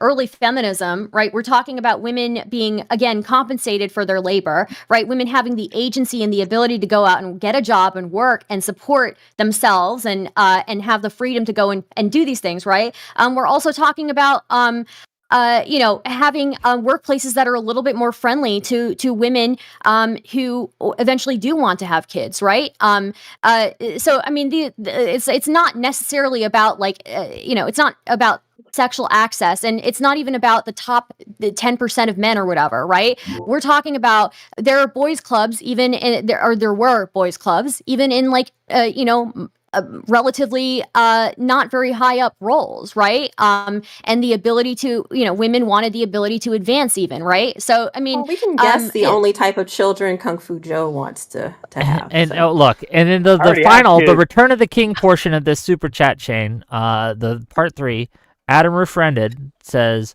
a classical liberal approach would instead ask what happened across the entire population average, men and women, and what trade-offs emerged.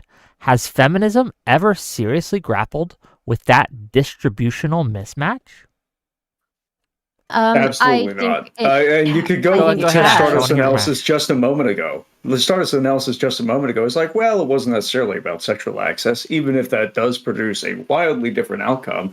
It's about removing the boys' clubs. But removing the boys' clubs came at the cost of social opportunities, not just advancement, but hiring to begin with for young men.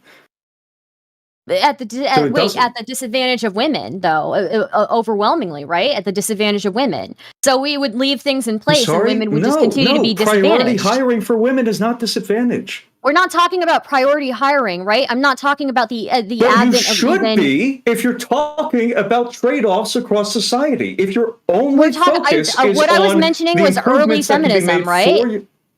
Okay. I'm talking about early feminism, right? And even if we look at like other countries, right? Like you look at like places like India, even the past like 50 years, the women would go with their husbands to go work on the farm, and their labor would get counted under their husband's labor instead of being counted as their own labor, right? And then their husband would make the money off of what the two of them I don't care about contributed in countries. I'm referring to the United States of America.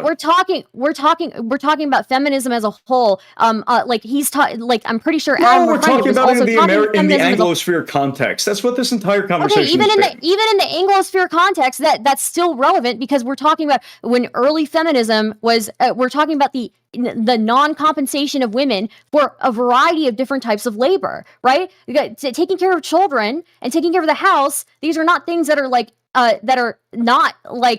things that would cost you otherwise. You're getting a living maid, and then women, what happens to women when they are working You're also getting for free their rent. husband, and then they get divorced, and that woman now hasn't been in the workforce for 20 fucking years, right? She hasn't been in the workforce for 20 fucking years, and then she has to go get a job all of a sudden, and she's at ground zero because she was busy helping take care of the house so her husband could advance in his career. Yeah, no, that does accountability suck, for your if we're looking divorce. at if that does suck, but that's not the modern situation whatsoever. And if we're looking at the modern situation, it is the modern situation. Women are still in that situation. Women are still in that situation. Because you're not taking into account the trade-offs again of, for instance, paying for somebody to live at home and being saddled with the responsibility of making sure their needs are met and making sure that you are now the one provider. So if you get, for instance, into an economic recession, if your job is lost, now you're responsible primarily not just for your wife's needs, for her free rent, her free food, her free everything. You're now also responsible for the children as well. So when we're talking about whether or not you evaluate trade-offs, you don't, because you only focus on women's unpaid labor. Do you think that men don't mow the grass? Do you think that they don't do any construction work, any projects at home? I will say that I shoveled the driveway this morning. That's all I gotta say. Let's give it to Marlo. Men do unpaid labor, but not to the same extent that women do. They give just it don't. to When it comes to a family, let's give it to Marlo. A family member gets sick. Who's the one taking? I want to hear from Marlo. When a family member gets sick, an elderly person gets sick. Who's the one taking time off from their job and taking care of that person? Marlo, go ahead. Hold on, stop. Ash. To give somebody some tea and Robitussin, just to be clear. Yes. Marlo, go ahead. Marlo. I think we're doing that thing where we're comparing again when this is actually a good opportunity to do an internal critique, right? Because a traditional marriage, especially in Western, is a mutually beneficial setup, right? The argument is not that a traditional marriage disadvantages either party, right? It doesn't. It is a really tight system that advantages all parties. But if we're saying that we want to have a culture where people can participate in either traditional marriages or live as a single person or have whatever fucking structure of family life that they want to fucking have. That's a more free society, right? And so what we're we're missing the point here. Traditional marriages are cool and based, and totally fine and not hurting anybody. But having a society where there's this expectation that is the only form of adult pairing, that's retarded. What are we arguing about? Feminism is about making the society freer so that people who want to have their own life the way they want to fucking have it can do that.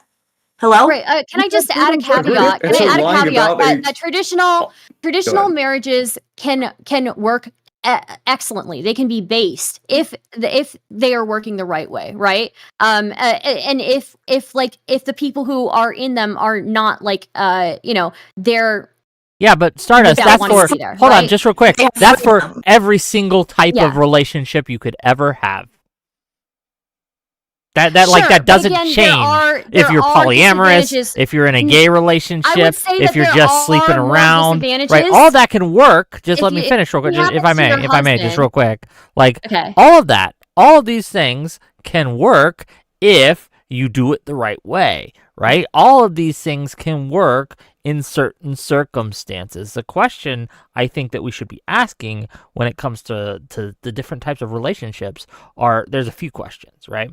To what degree do we think that a certain style of relationship is beneficial to the society overall? What should society encourage, right? The second question we should be looking at is, to what degree should we tolerate deviations from whatever setup that we decide is best for society? And the third question we should ask is, at what point should we forbid a certain style of pairing, if you will? And that, different societies will have. I mean, I have my own answer to that, right? But that's the three questions that should be on people's minds. Hey, let me jump in here, because I think Stardust was making a valid point, and I'm very good at speaking for women, just to be clear. Stardust was making a valid point. When it comes to... I'm excellent at it, frankly. When it comes to...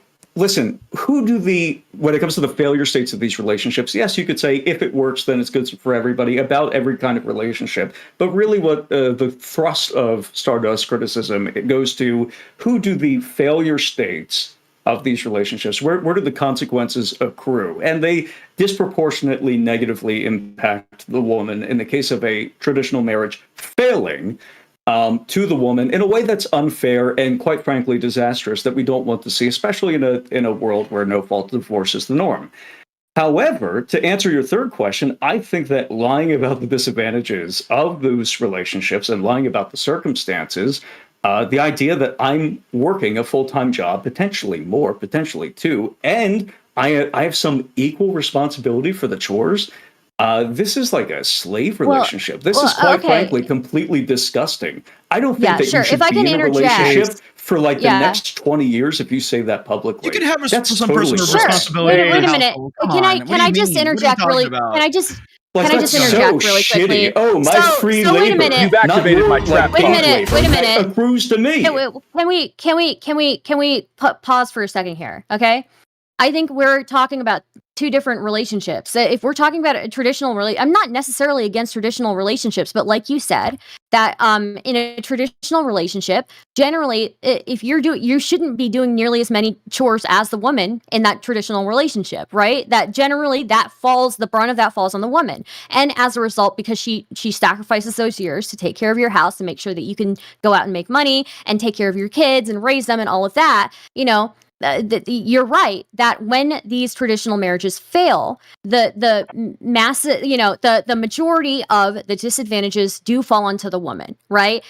Again, I am not somebody who's against a traditional marriage. Like, I think I live a pretty traditional life, like outside of what I argue about online, right? But I think that we need to be realistic. Like, yes, we can be realistic that men can come home after they've done a full job, or they do two jobs because their wife's a stay-at-home wife, and they do some chores, right? But I think generally in a traditional marriage, when I'm thinking of that, $10. When I'm just real quick, just real quick, $10. When I'm talking about a traditional marriage, $10. When I'm $10. talking about $10. Sorry, the money is more important than any of you. I'm over it, man. From Adam Refriended. Stardust just doesn't get the struggles of average guys, and that's the real issue in politics and social media. By the way, great stream, Wick TV. Later. Well, thank you for the $10. Okay. Thank you, Adam Refriended. I appreciate you contributing as many super chats as you did, trying to explain to me. I'm sorry, I have a small woman brain. I don't understand what you were trying to say. But I will say, maybe you don't understand the struggles of an average woman, okay? Or an average to mid-low woman, okay? Well, maybe you don't understand that. Let me jump in here really quickly, because Nelson, can I just finish one point? Is saying, yeah, absolutely, go ahead. Okay. I just want to say, Nelson, I understand that you're saying, but when I think of a traditional marriage, I'm not thinking of a man who it has any chores when he comes home, So, but I don't know. I could be wrong on that. Everybody has different. A little bit more. So. Okay, Sophie, you wanted to get in here, and then I see you, Marlo. So go ahead. Yeah, I was just gonna say that, like, in my relationship, the shoes are on the other foot. I'm the breadwinner. My husband is the one who stays at home with the kids and stuff. And even with those flipped roles, I still disagree with you, Nelson. I wouldn't want those gender disparities where I feel like I hold something over my husband because I'm the one bringing home the money. And he also doesn't come into our relationship where he does everything and expects me to just sit on my ass. Like, I still have things I do around the house. Like, we have a very strong partnership, which kind of goes back to what Marlo was saying. And if I can actually answer your, oh, I'm so sorry. I don't give a shit what you're saying. To answer Wick's question, when it comes back to the idea of what, you know, is the traditional relationship, what is the relationship that you know, falls outside of the quote unquote norm, which ones are you know, starting to be, I guess, abhorrent to a point where they should be forbidden. You have to understand, like, like it kind of depends. I don't think it's really appropriate to look at that democratically, because even if we were back in the 1970s, me, a Black woman, would not be allowed to marry my white husband. And so it's kind of like, okay, you know, if we want to look at, okay, today we might say that they're attacking, but like, you would gay agree rights certain, and they're trying to revoke. Just real quick, Sophie, you would agree certain pairings should be legislated against, like stopped, forbidden, correct? I think that when it comes to that, they are already legislated against. Yeah. So like, I wouldn't agree with child marriage, but Sure. but you know, pedophilia is already illegal, and you know, statutory rape is already illegal. So just you know? to be clear, child marriage is not illegal in the U.S. Yeah, child marriage is still legal in quite a few states, but yeah, but I see what you're saying, yeah. Sorry. Right. I mean, but I guess you take my I do get my your meaning. Like, as Mhm. far as yeah. So yeah, I do feel like there are things that, you know, are abhorrent.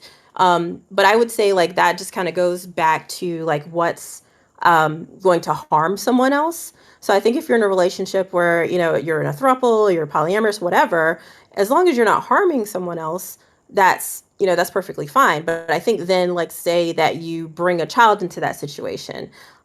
If there are, you know, studies that show that children in these sort of situations are, you know, more likely to suffer some sort of harm, then I'd say you could bring that case that perhaps we should legislate or regulate, you know, deviant sort of relationships, if you want to call it that. But for the most part, I just feel like, you know, if people are doing whatever they want, let them do what they want. They're not harming anybody. Like, I just don't see the problem with it. These people don't see, they see that as harming society, right? A lot of the you know, maggots, that's what they believe in. And to be serious for here a second, I know I was joking on Kung Fu a lot, but the whole idea that Ash had earlier is that how you could always take a little bit more. You know, the man has to just a little bit more. And I understand where that frustration comes from. I've been in several relationships where that disconnect was not communicated correctly. Just to be clear, with women, the only way women? to really do that. Yes, with women. Okay, yes, just making I'm very sure. straight. Okay, Unfortunately, men are superior, but I'm not gay. So, you know, I'm stuck with having women. Massive doubt. I know you want my cock, but we'll talk about that. Okay, you guys can DM each other if that's what you want, but like, yeah. So, but to be serious, the main thrust, the whole point of this is about communication. It's about opening up a trusting relationship, one-on-one. There's a big problem where we have conservative maggots trying to impose their worldview upon everyone when they don't believe in these principles to themselves. Can I ask you a question in pursuit in this? Go ahead. Are you a capitalist, right? Do you believe that capitalism yes, is kind of like the superior form, right? I look at it as the same way. This was a great question. So whenever you talk about like forms of government, and I'm going to answer your question. When you ever talk about forms of economic form, to be clear, capitalism in the economic, not the governance form. I know, but it's the same vein. It's the same thinking that I have. You have probably the best form of government is probably a good monarchy. Someone that's a good king that's able to make every single thing. Hold on. That's spicy take. Give it a second. Okay. I'll land it. I'll land the plane. The whole idea is that we have a good king. We have somebody that's a leader, somebody that knows exactly the will of all the people. That in that way they're able to make society a better world and everyone. Bro, I just asked you about capitalism. I know. Well, and then the second form is a good democracy. Okay. and then the tier before that, a bad democracy, and the worst we can ever have is a bad monarchy. Okay, I'm asking about capitalism. So to ask about capitalism, so far, it is the best form that we can get. Okay, of economics. Okay, if we so could in have that case, because I got follow-ups. Okay. I got follow-ups. Okay. I just wanted to establish that. I didn't need the lore, right? Hold on, just let me ask you the question, please. I'm asking the question. Okay. So if you believe that capitalism is the superior form of economic transactions, things like that, why not make all your relationships transactional? In a lot of like ways, a good capitalist would. Like no. That's something. No. Wait. This is something that's not talked about in psychology enough. We, as humans, we do have transactional relationships. I'll give you an example. If you have a best friend and you guys, known each other since kindergarten, okay, and then every birthday, how much for a bro job? Would you charge? Would I charge to your friend? Like, say you and Kung Fu Joe were friends. How much would you charge him? They're best friends. Probably to give him a bro job. just for the memes. Just for the memes. Yeah, no. $69. Okay. That's that would be the meme. Yeah. Gang, if we get $69 in super chats, I'll make it happen. Go ahead. There you go. Everything is transactional in our relationships. Okay, and that's something we don't want to really face. You don't really want to face that because whenever you have a, like I said in the example with the happy birthday, they send you a gift, and then 1 year they don't give you a gift. You guys start falling away. Are you going to still give that gift to them? Probably not. You're probably going to think second guess. You're going to think, well, you know what? Maybe they're not talking to me anymore. We're not really friends anymore. Should I really go out there and be friendly to them? Right? There is something there. We are a transactional social species. Marlo, I'm going to jump in just briefly to say transactions set a base. Wait. I'll say one thing. Transactions set a baseline for like minimums in relationships. Sure, there are additional things like we load additional value for people that we're personally invested with. Sex with your wife is better than sex with a prostitute. But if you make that calculation, sometimes it's handy to figure out like where the imbalance is. What about I try to balance out my relationship with Kung Fu Joe. He's a fucking idiot ass bitch, and when he speaks, my brain cells are dying. So I'm going to attack him viciously for these kind of things, right? This is something that I believe is 1-to-1. Okay, it's a transaction. I want to give it to Marlo. She had something to say. Go ahead. Oh, we mostly covered it. I actually, can we? What are we disagreeing on right now? I'm not sure. The level. We're just talking. I'm just trying to make money, and this is the after show. Look, really quick. Can I ask the women on the panel really quick? Go ahead, what responsibility do you guys have to society? Ask yourself. Let him ask just real quick. Let him ask the question. I didn't hear the question. Can you repeat the question? Repeat the question. That was brilliant. Yeah. Okay, if men have the duty to kind of like protect society, what duty do women have to society? If I can answer that, right? To create it, you moron. Create it? I mean, how do you create it without men? You're antisocial. No. What can you contribute to society without men? What do you mean? Literally children. No. Without men. Without men. What can you contribute to society without men? What do you contribute to society without women? I can be drafted and I can fight way more. Oh my god! Yeah, but you're everything on the Andrew Wilson line. You're gonna raise my hand. Probably just gonna raise my hand. You're not going to get a war without it being voted in by women. So like there are no genderless societies or monogender societies. Such a shitty question. It is a shitty question. If I can just say, what duty do you have to society? Do women have a duty to society? Yes or no? Every duty to society. Yeah. What? I'm just asking the question. What duty do you have to society? He's a troll. He's just a troll. Every duty. It's not a troll. No, answer the question. Every duty that you have. And every duty I have? But you can't serve every duty I can do. Neither can you. You can't carry a child for 9 months. Yes, I can. No, you can't. I can beat up 4 of you. Okay, but you can't carry a child for 9 months. Okay, so there you go. So that's the duty, right? That's the duty that you guys can do for society. If you choose, right? there are plenty of men who choose not to protect people, right? Right? No, that's a red herring. Okay, what I'm saying is what they do. No, I'm jumping in here. It's such a shitty, stupid question. Hey, Sophie, topic switch. Sophie, you talked a lot of shit in chat I saw earlier regarding my positions. I want to hear them. Because Dr. Darko is too much of a pussy to jump in, so you got to stand in for him. Oh, like how you were saying, like you put that you were bi and multiracial so that you could shave time off of your job what's wrong with that? Yeah, that's ridiculous. It's wrong because it's just not true. But I mean, I also understand that's I understand that's anecdotal. So I just offered an anecdote of my own that I am 100% Black. And I had a very difficult time trying to find a job recently. That tells you what the job market is right now. Black women cannot get hired. If I can just say a couple of things. I do want to address Kung Fu Joe's point at some point, but I do have to say that back when I was doing the 9 to 5 thing and when I would apply to jobs, I have a very ethnic name, and I'll tell you, as soon as I changed my resume and I just made it initials and then initials in the last name, then I got significantly more callbacks. But Indians famously not getting hired anywhere right now. Come on. Well, no, this is from years ago. So anyways, what I was, it may have changed, but for the most part, like years ago, that was generally my experience. But again, that's anecdotal, so who knows? I guess what I would say in response to Kung Fu Joe here is like, the question about like what do women contribute to society? What is the point of protecting people if you don't have the ability to even reproduce, right? And I'm sorry, but men just can't.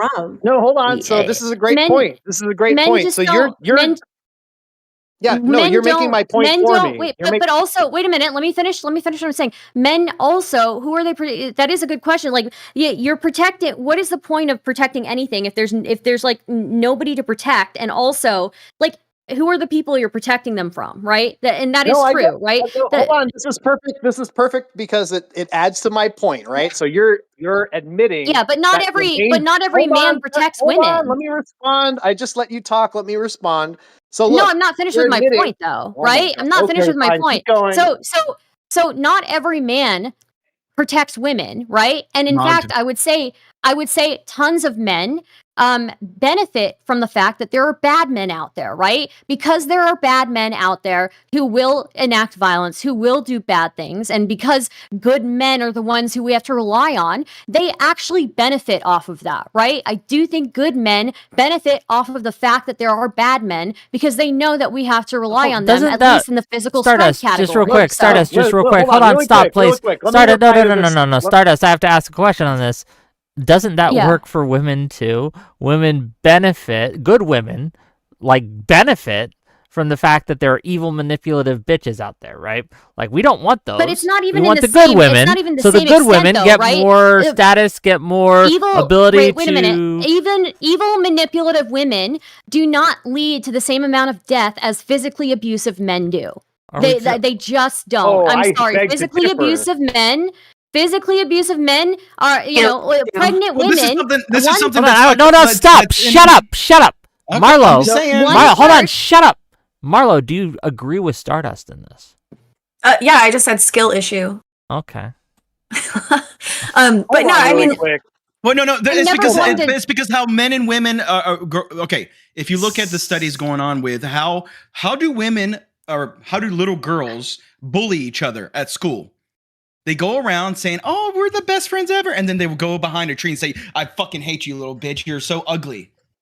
Versus guys, we go up and say, "Fuck you, bitch," and we start fighting. Right? We express our toxic traits in a very different way. Okay, and this kind of speaks to that, Wick, where women, yes, are not going to do as much harm if we're talking about killing people or a drain on society as much as a toxic man will. But the number one threat to a woman's safety is usually within her home. It is usually a man who has the ability to physically beat her up. And I'm not somebody who's ever said that, oh, men and women are physically equal and I can beat up as many men as men say that they can beat me up. No, I'll tell you right now, How like many 9 men can times you out of beat 10, up?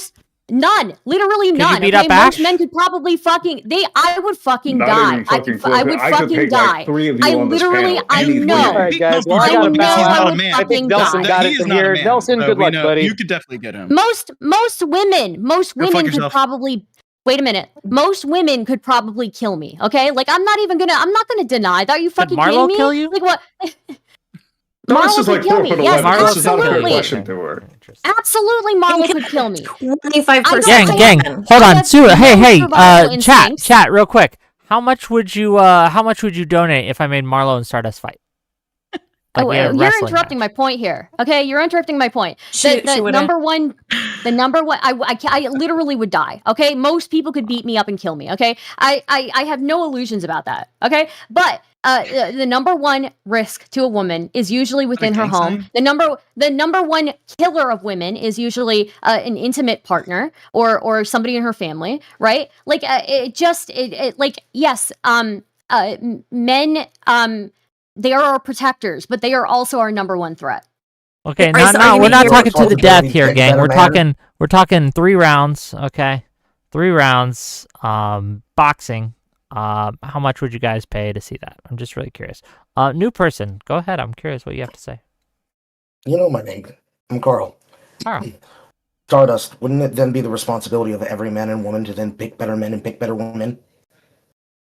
I mean, we could pick better men and pick better women, but a lot of the times women don't even realize that their partner, a lot of women experience domestic violence for the first time when they're pregnant. Okay. So imagine you go through a multi-year relationship and you, for the very first time, experience domestic violence when you're pregnant. That is so fucked up. Right? Like, it's just unbelievable. It's just unbelievable. And how many women die while they're pregnant from domestic violence, right? So, what's I mean, what's the leading cause of death for pregnant women? People will say it's that, like, men.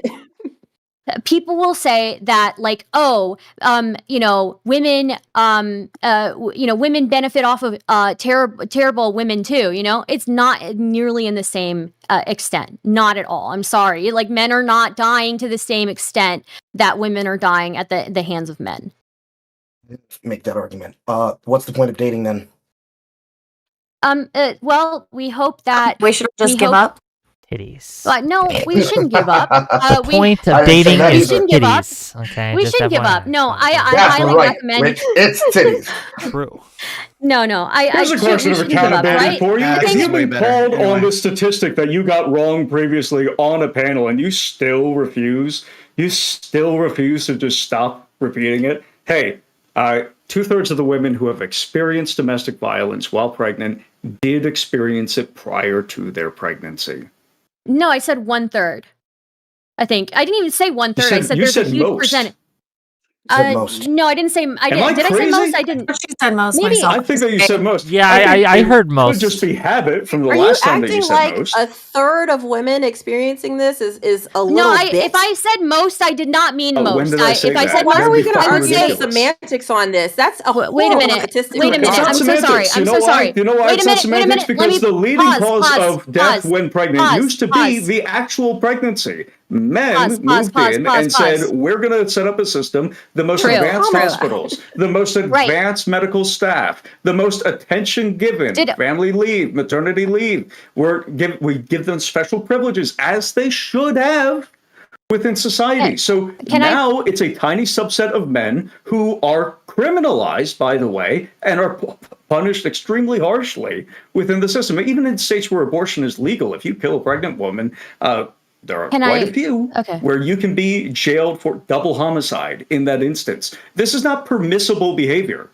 Okay, Stardust. If I can, I'm not saying it's permissible behavior. I don't remember saying most, but if I did, that's definitely not what I meant. I apologize. Okay, totally I would say a significant. I think what I usually try to say is that a significant portion of women experience domestic violence for the first time when they are pregnant. I usually say that because I forget the exact number that is 1/3, but whatever. And then so I say a significant portion usually, but what I would say is that yes, men are punished very harshly for domestic violence when it's reported, right? But that doesn't change the fact that again, some of the biggest dangers to women are within their own home, and that doesn't change the fact that like saying that men are the protectors, that's their duty, and women's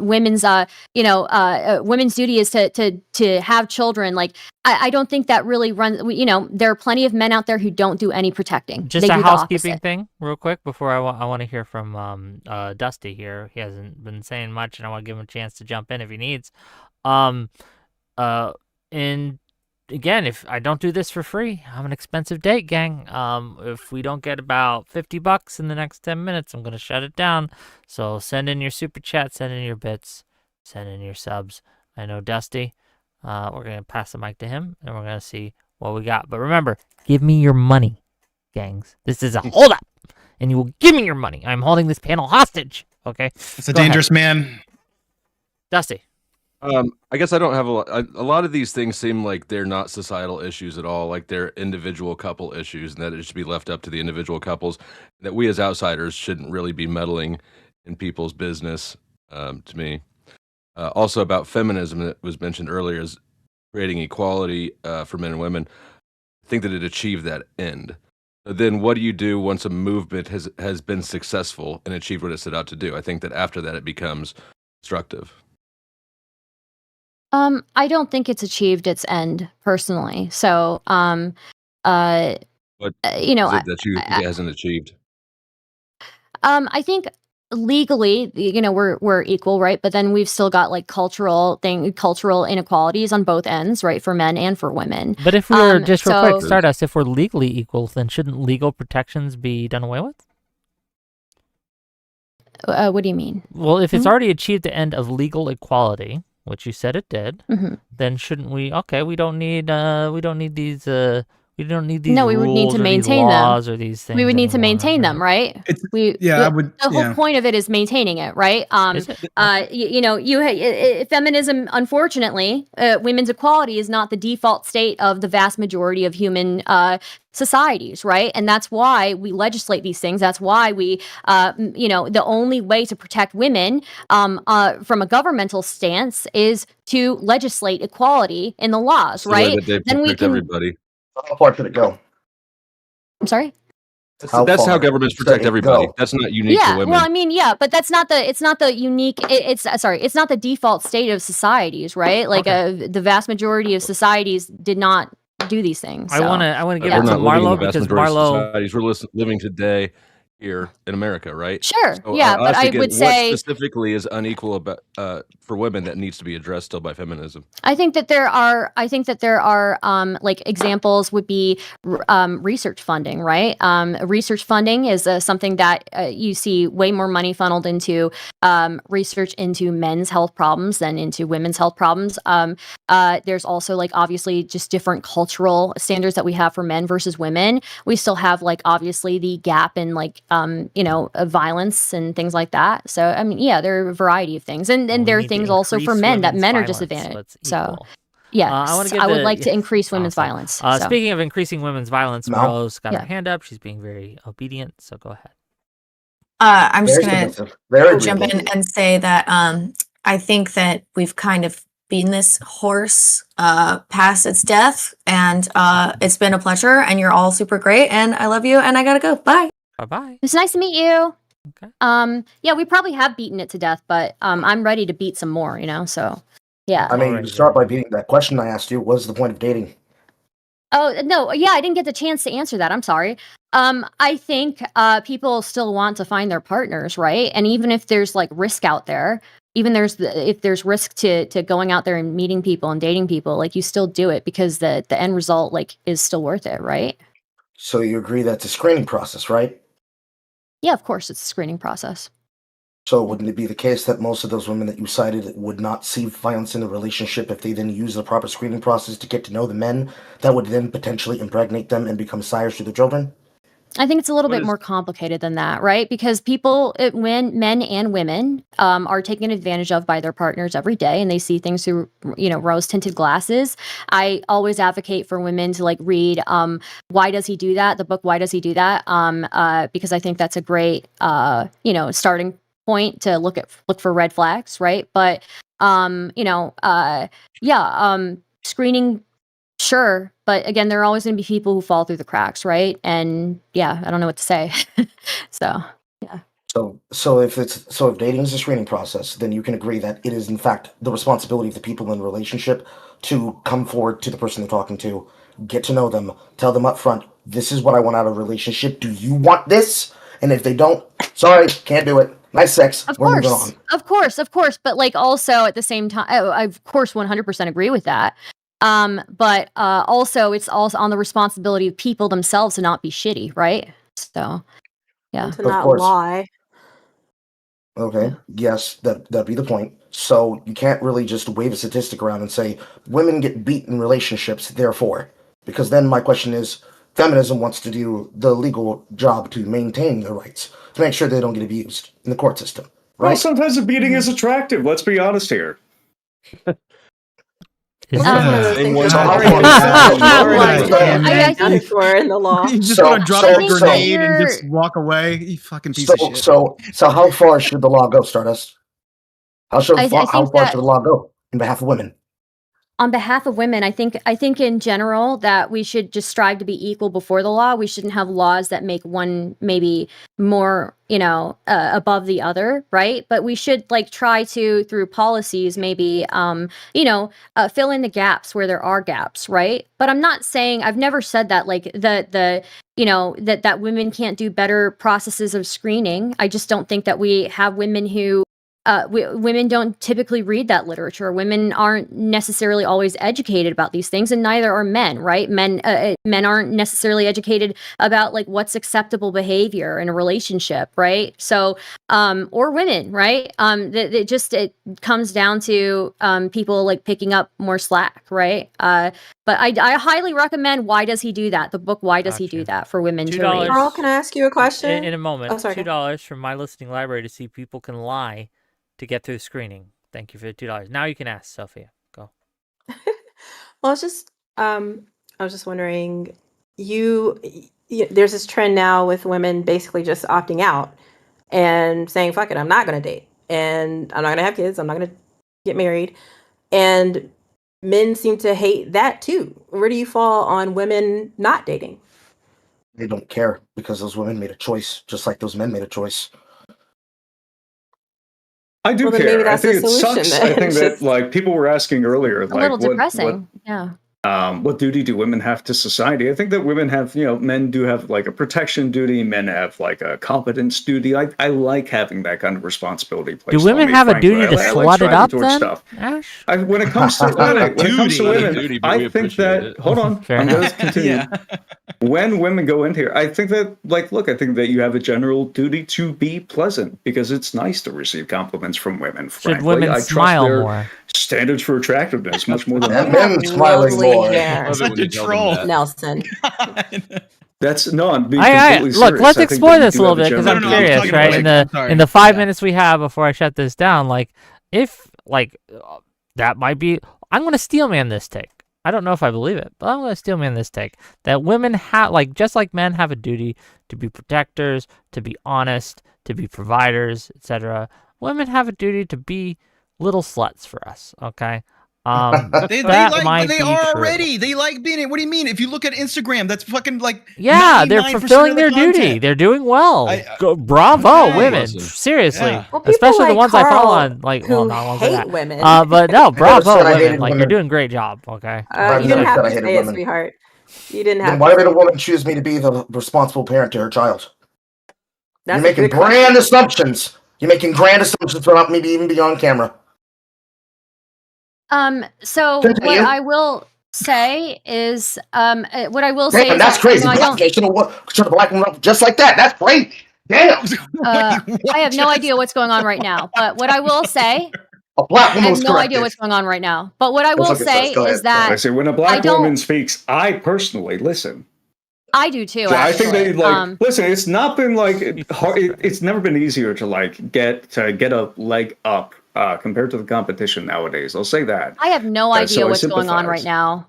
Okay, I $5. have no ideas $5 what's from going my on. listening library to say actual volcels are not a net negative to society because they don't hate people for succeeding in the dating market. We confuse Correct. incels and volcels.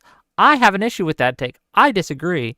I think actual volcels are a net negative to the society because I think society would be enhanced with more options in the dating market, both for men and women. Yeah, I'm opting out of society, so it's totally fine. It's no, you're obviously going to have some kind of antisocial component to that. I don't think it's good.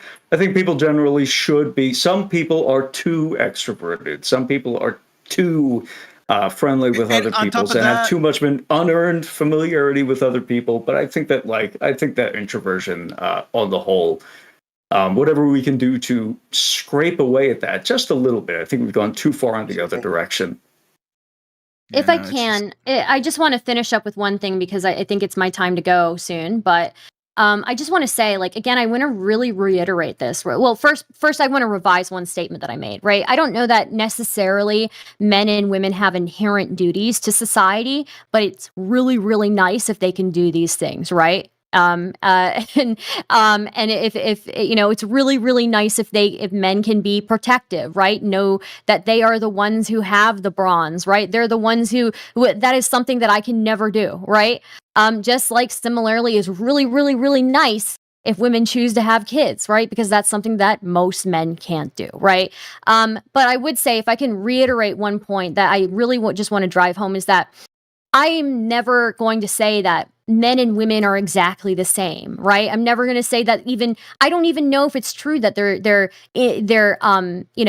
the same as far as what they like or without socialization, right? It might be the case that there is some biological component. Who knows, right? And obviously there's a difference between men and women and on average our sizes and our strength, right? But the point is that despite these differences that we should celebrate and appreciate, women and men should be seen as morally equal in general in society, right? One is not worth more than the other necessarily, right? And if that is the case, if you view women and men as these morally equal beings and equally valuable people, then we want to protect the ability for these people to make choices with their life that they choose. We want to protect, again, most societies are not, have not been equal societies in history. So, yeah. Hey, well, we're getting a dance party going on. Dance party. Yeah, I had to turn the camera so that somebody would stop accusing me of being an incel. Falsely. Horrible. I wouldn't do that too much. I think, your dancing has proved that. You're like an interpretive bird. You probably get mad pussy, bro, okay, with those dance moves. I can totally see it. One woman. Yeah. From one woman. You mean right? fleshlights. Okay, sure. Okay, look, all good. Okay, guys. I'm not endorsing this. I'm not endorsing this fighting here. Okay, I don't endorse the attacks on either one of these people. Okay. Grab this thing. Yes. I'm just saying. Look. Okay. Everyone. Okay, we haven't reached the goal, so that means I'm going to take away your toys, and we're going to end this panel. I wanted to say thank you to everyone who came today. Okay. Whoa. Thank you. What did he just show? Okay. Thank you to everyone who came around today. I do appreciate all of you. Thank you to my panelists, especially only good thing for white women, putting up with all the stuff. And thank you to the callers. Thank you to the people who donated. What do we got coming up tomorrow? Yes, tomorrow we're gonna have an open call-in show. All things that you want to talk about, news of the day. I'm sure a lot of you are going to have issues with some of my takes on the ice shooting and all that has happened. Apparently, Bavino has been demoted and removed from his position. So that's news. Fuck that bitch. I guess that's going to be tomorrow. My co-host will be Ice Beans, the lovely Ice Beans. She's always a pleasure. She will be co-hosting with me. And then AKA on Thursday, Thin Stardust. and then on mini Stardust, right? That is fucked and then up. on Thursday, That's fucked up. and then on Stardust. No, Thursday, that's just so- let me finish. No. Let me Come on finish my now. promos here, okay? I'll be real quick. And then Thursday, at 6 p.m. Eastern, we're gonna have on Gen Z Attorney. We're gonna have Ryan Mullally. We're gonna have Soy Pill, and we're gonna have Sid, and they're gonna be talking about all things ICE and pertaining to the Preddy shooting. We're going to talk about sanctuary cities. We're going to talk about whether you have a moral obligation to obstruct ICE agents, right? All that and more. Tune in 6 p.m. Eastern tomorrow, 6 p.m. Eastern Thursday. And if you have topics you want to discuss and you want to be on a panel officially, DM me with things that you want to talk about, things that you enjoy talking about and your stances on, and we'll see what we can do. Always looking for more stuff. With that, well, bye-bye, everyone. Bye-bye. Goodbye. Thanks, Wick. Thank you, Wick.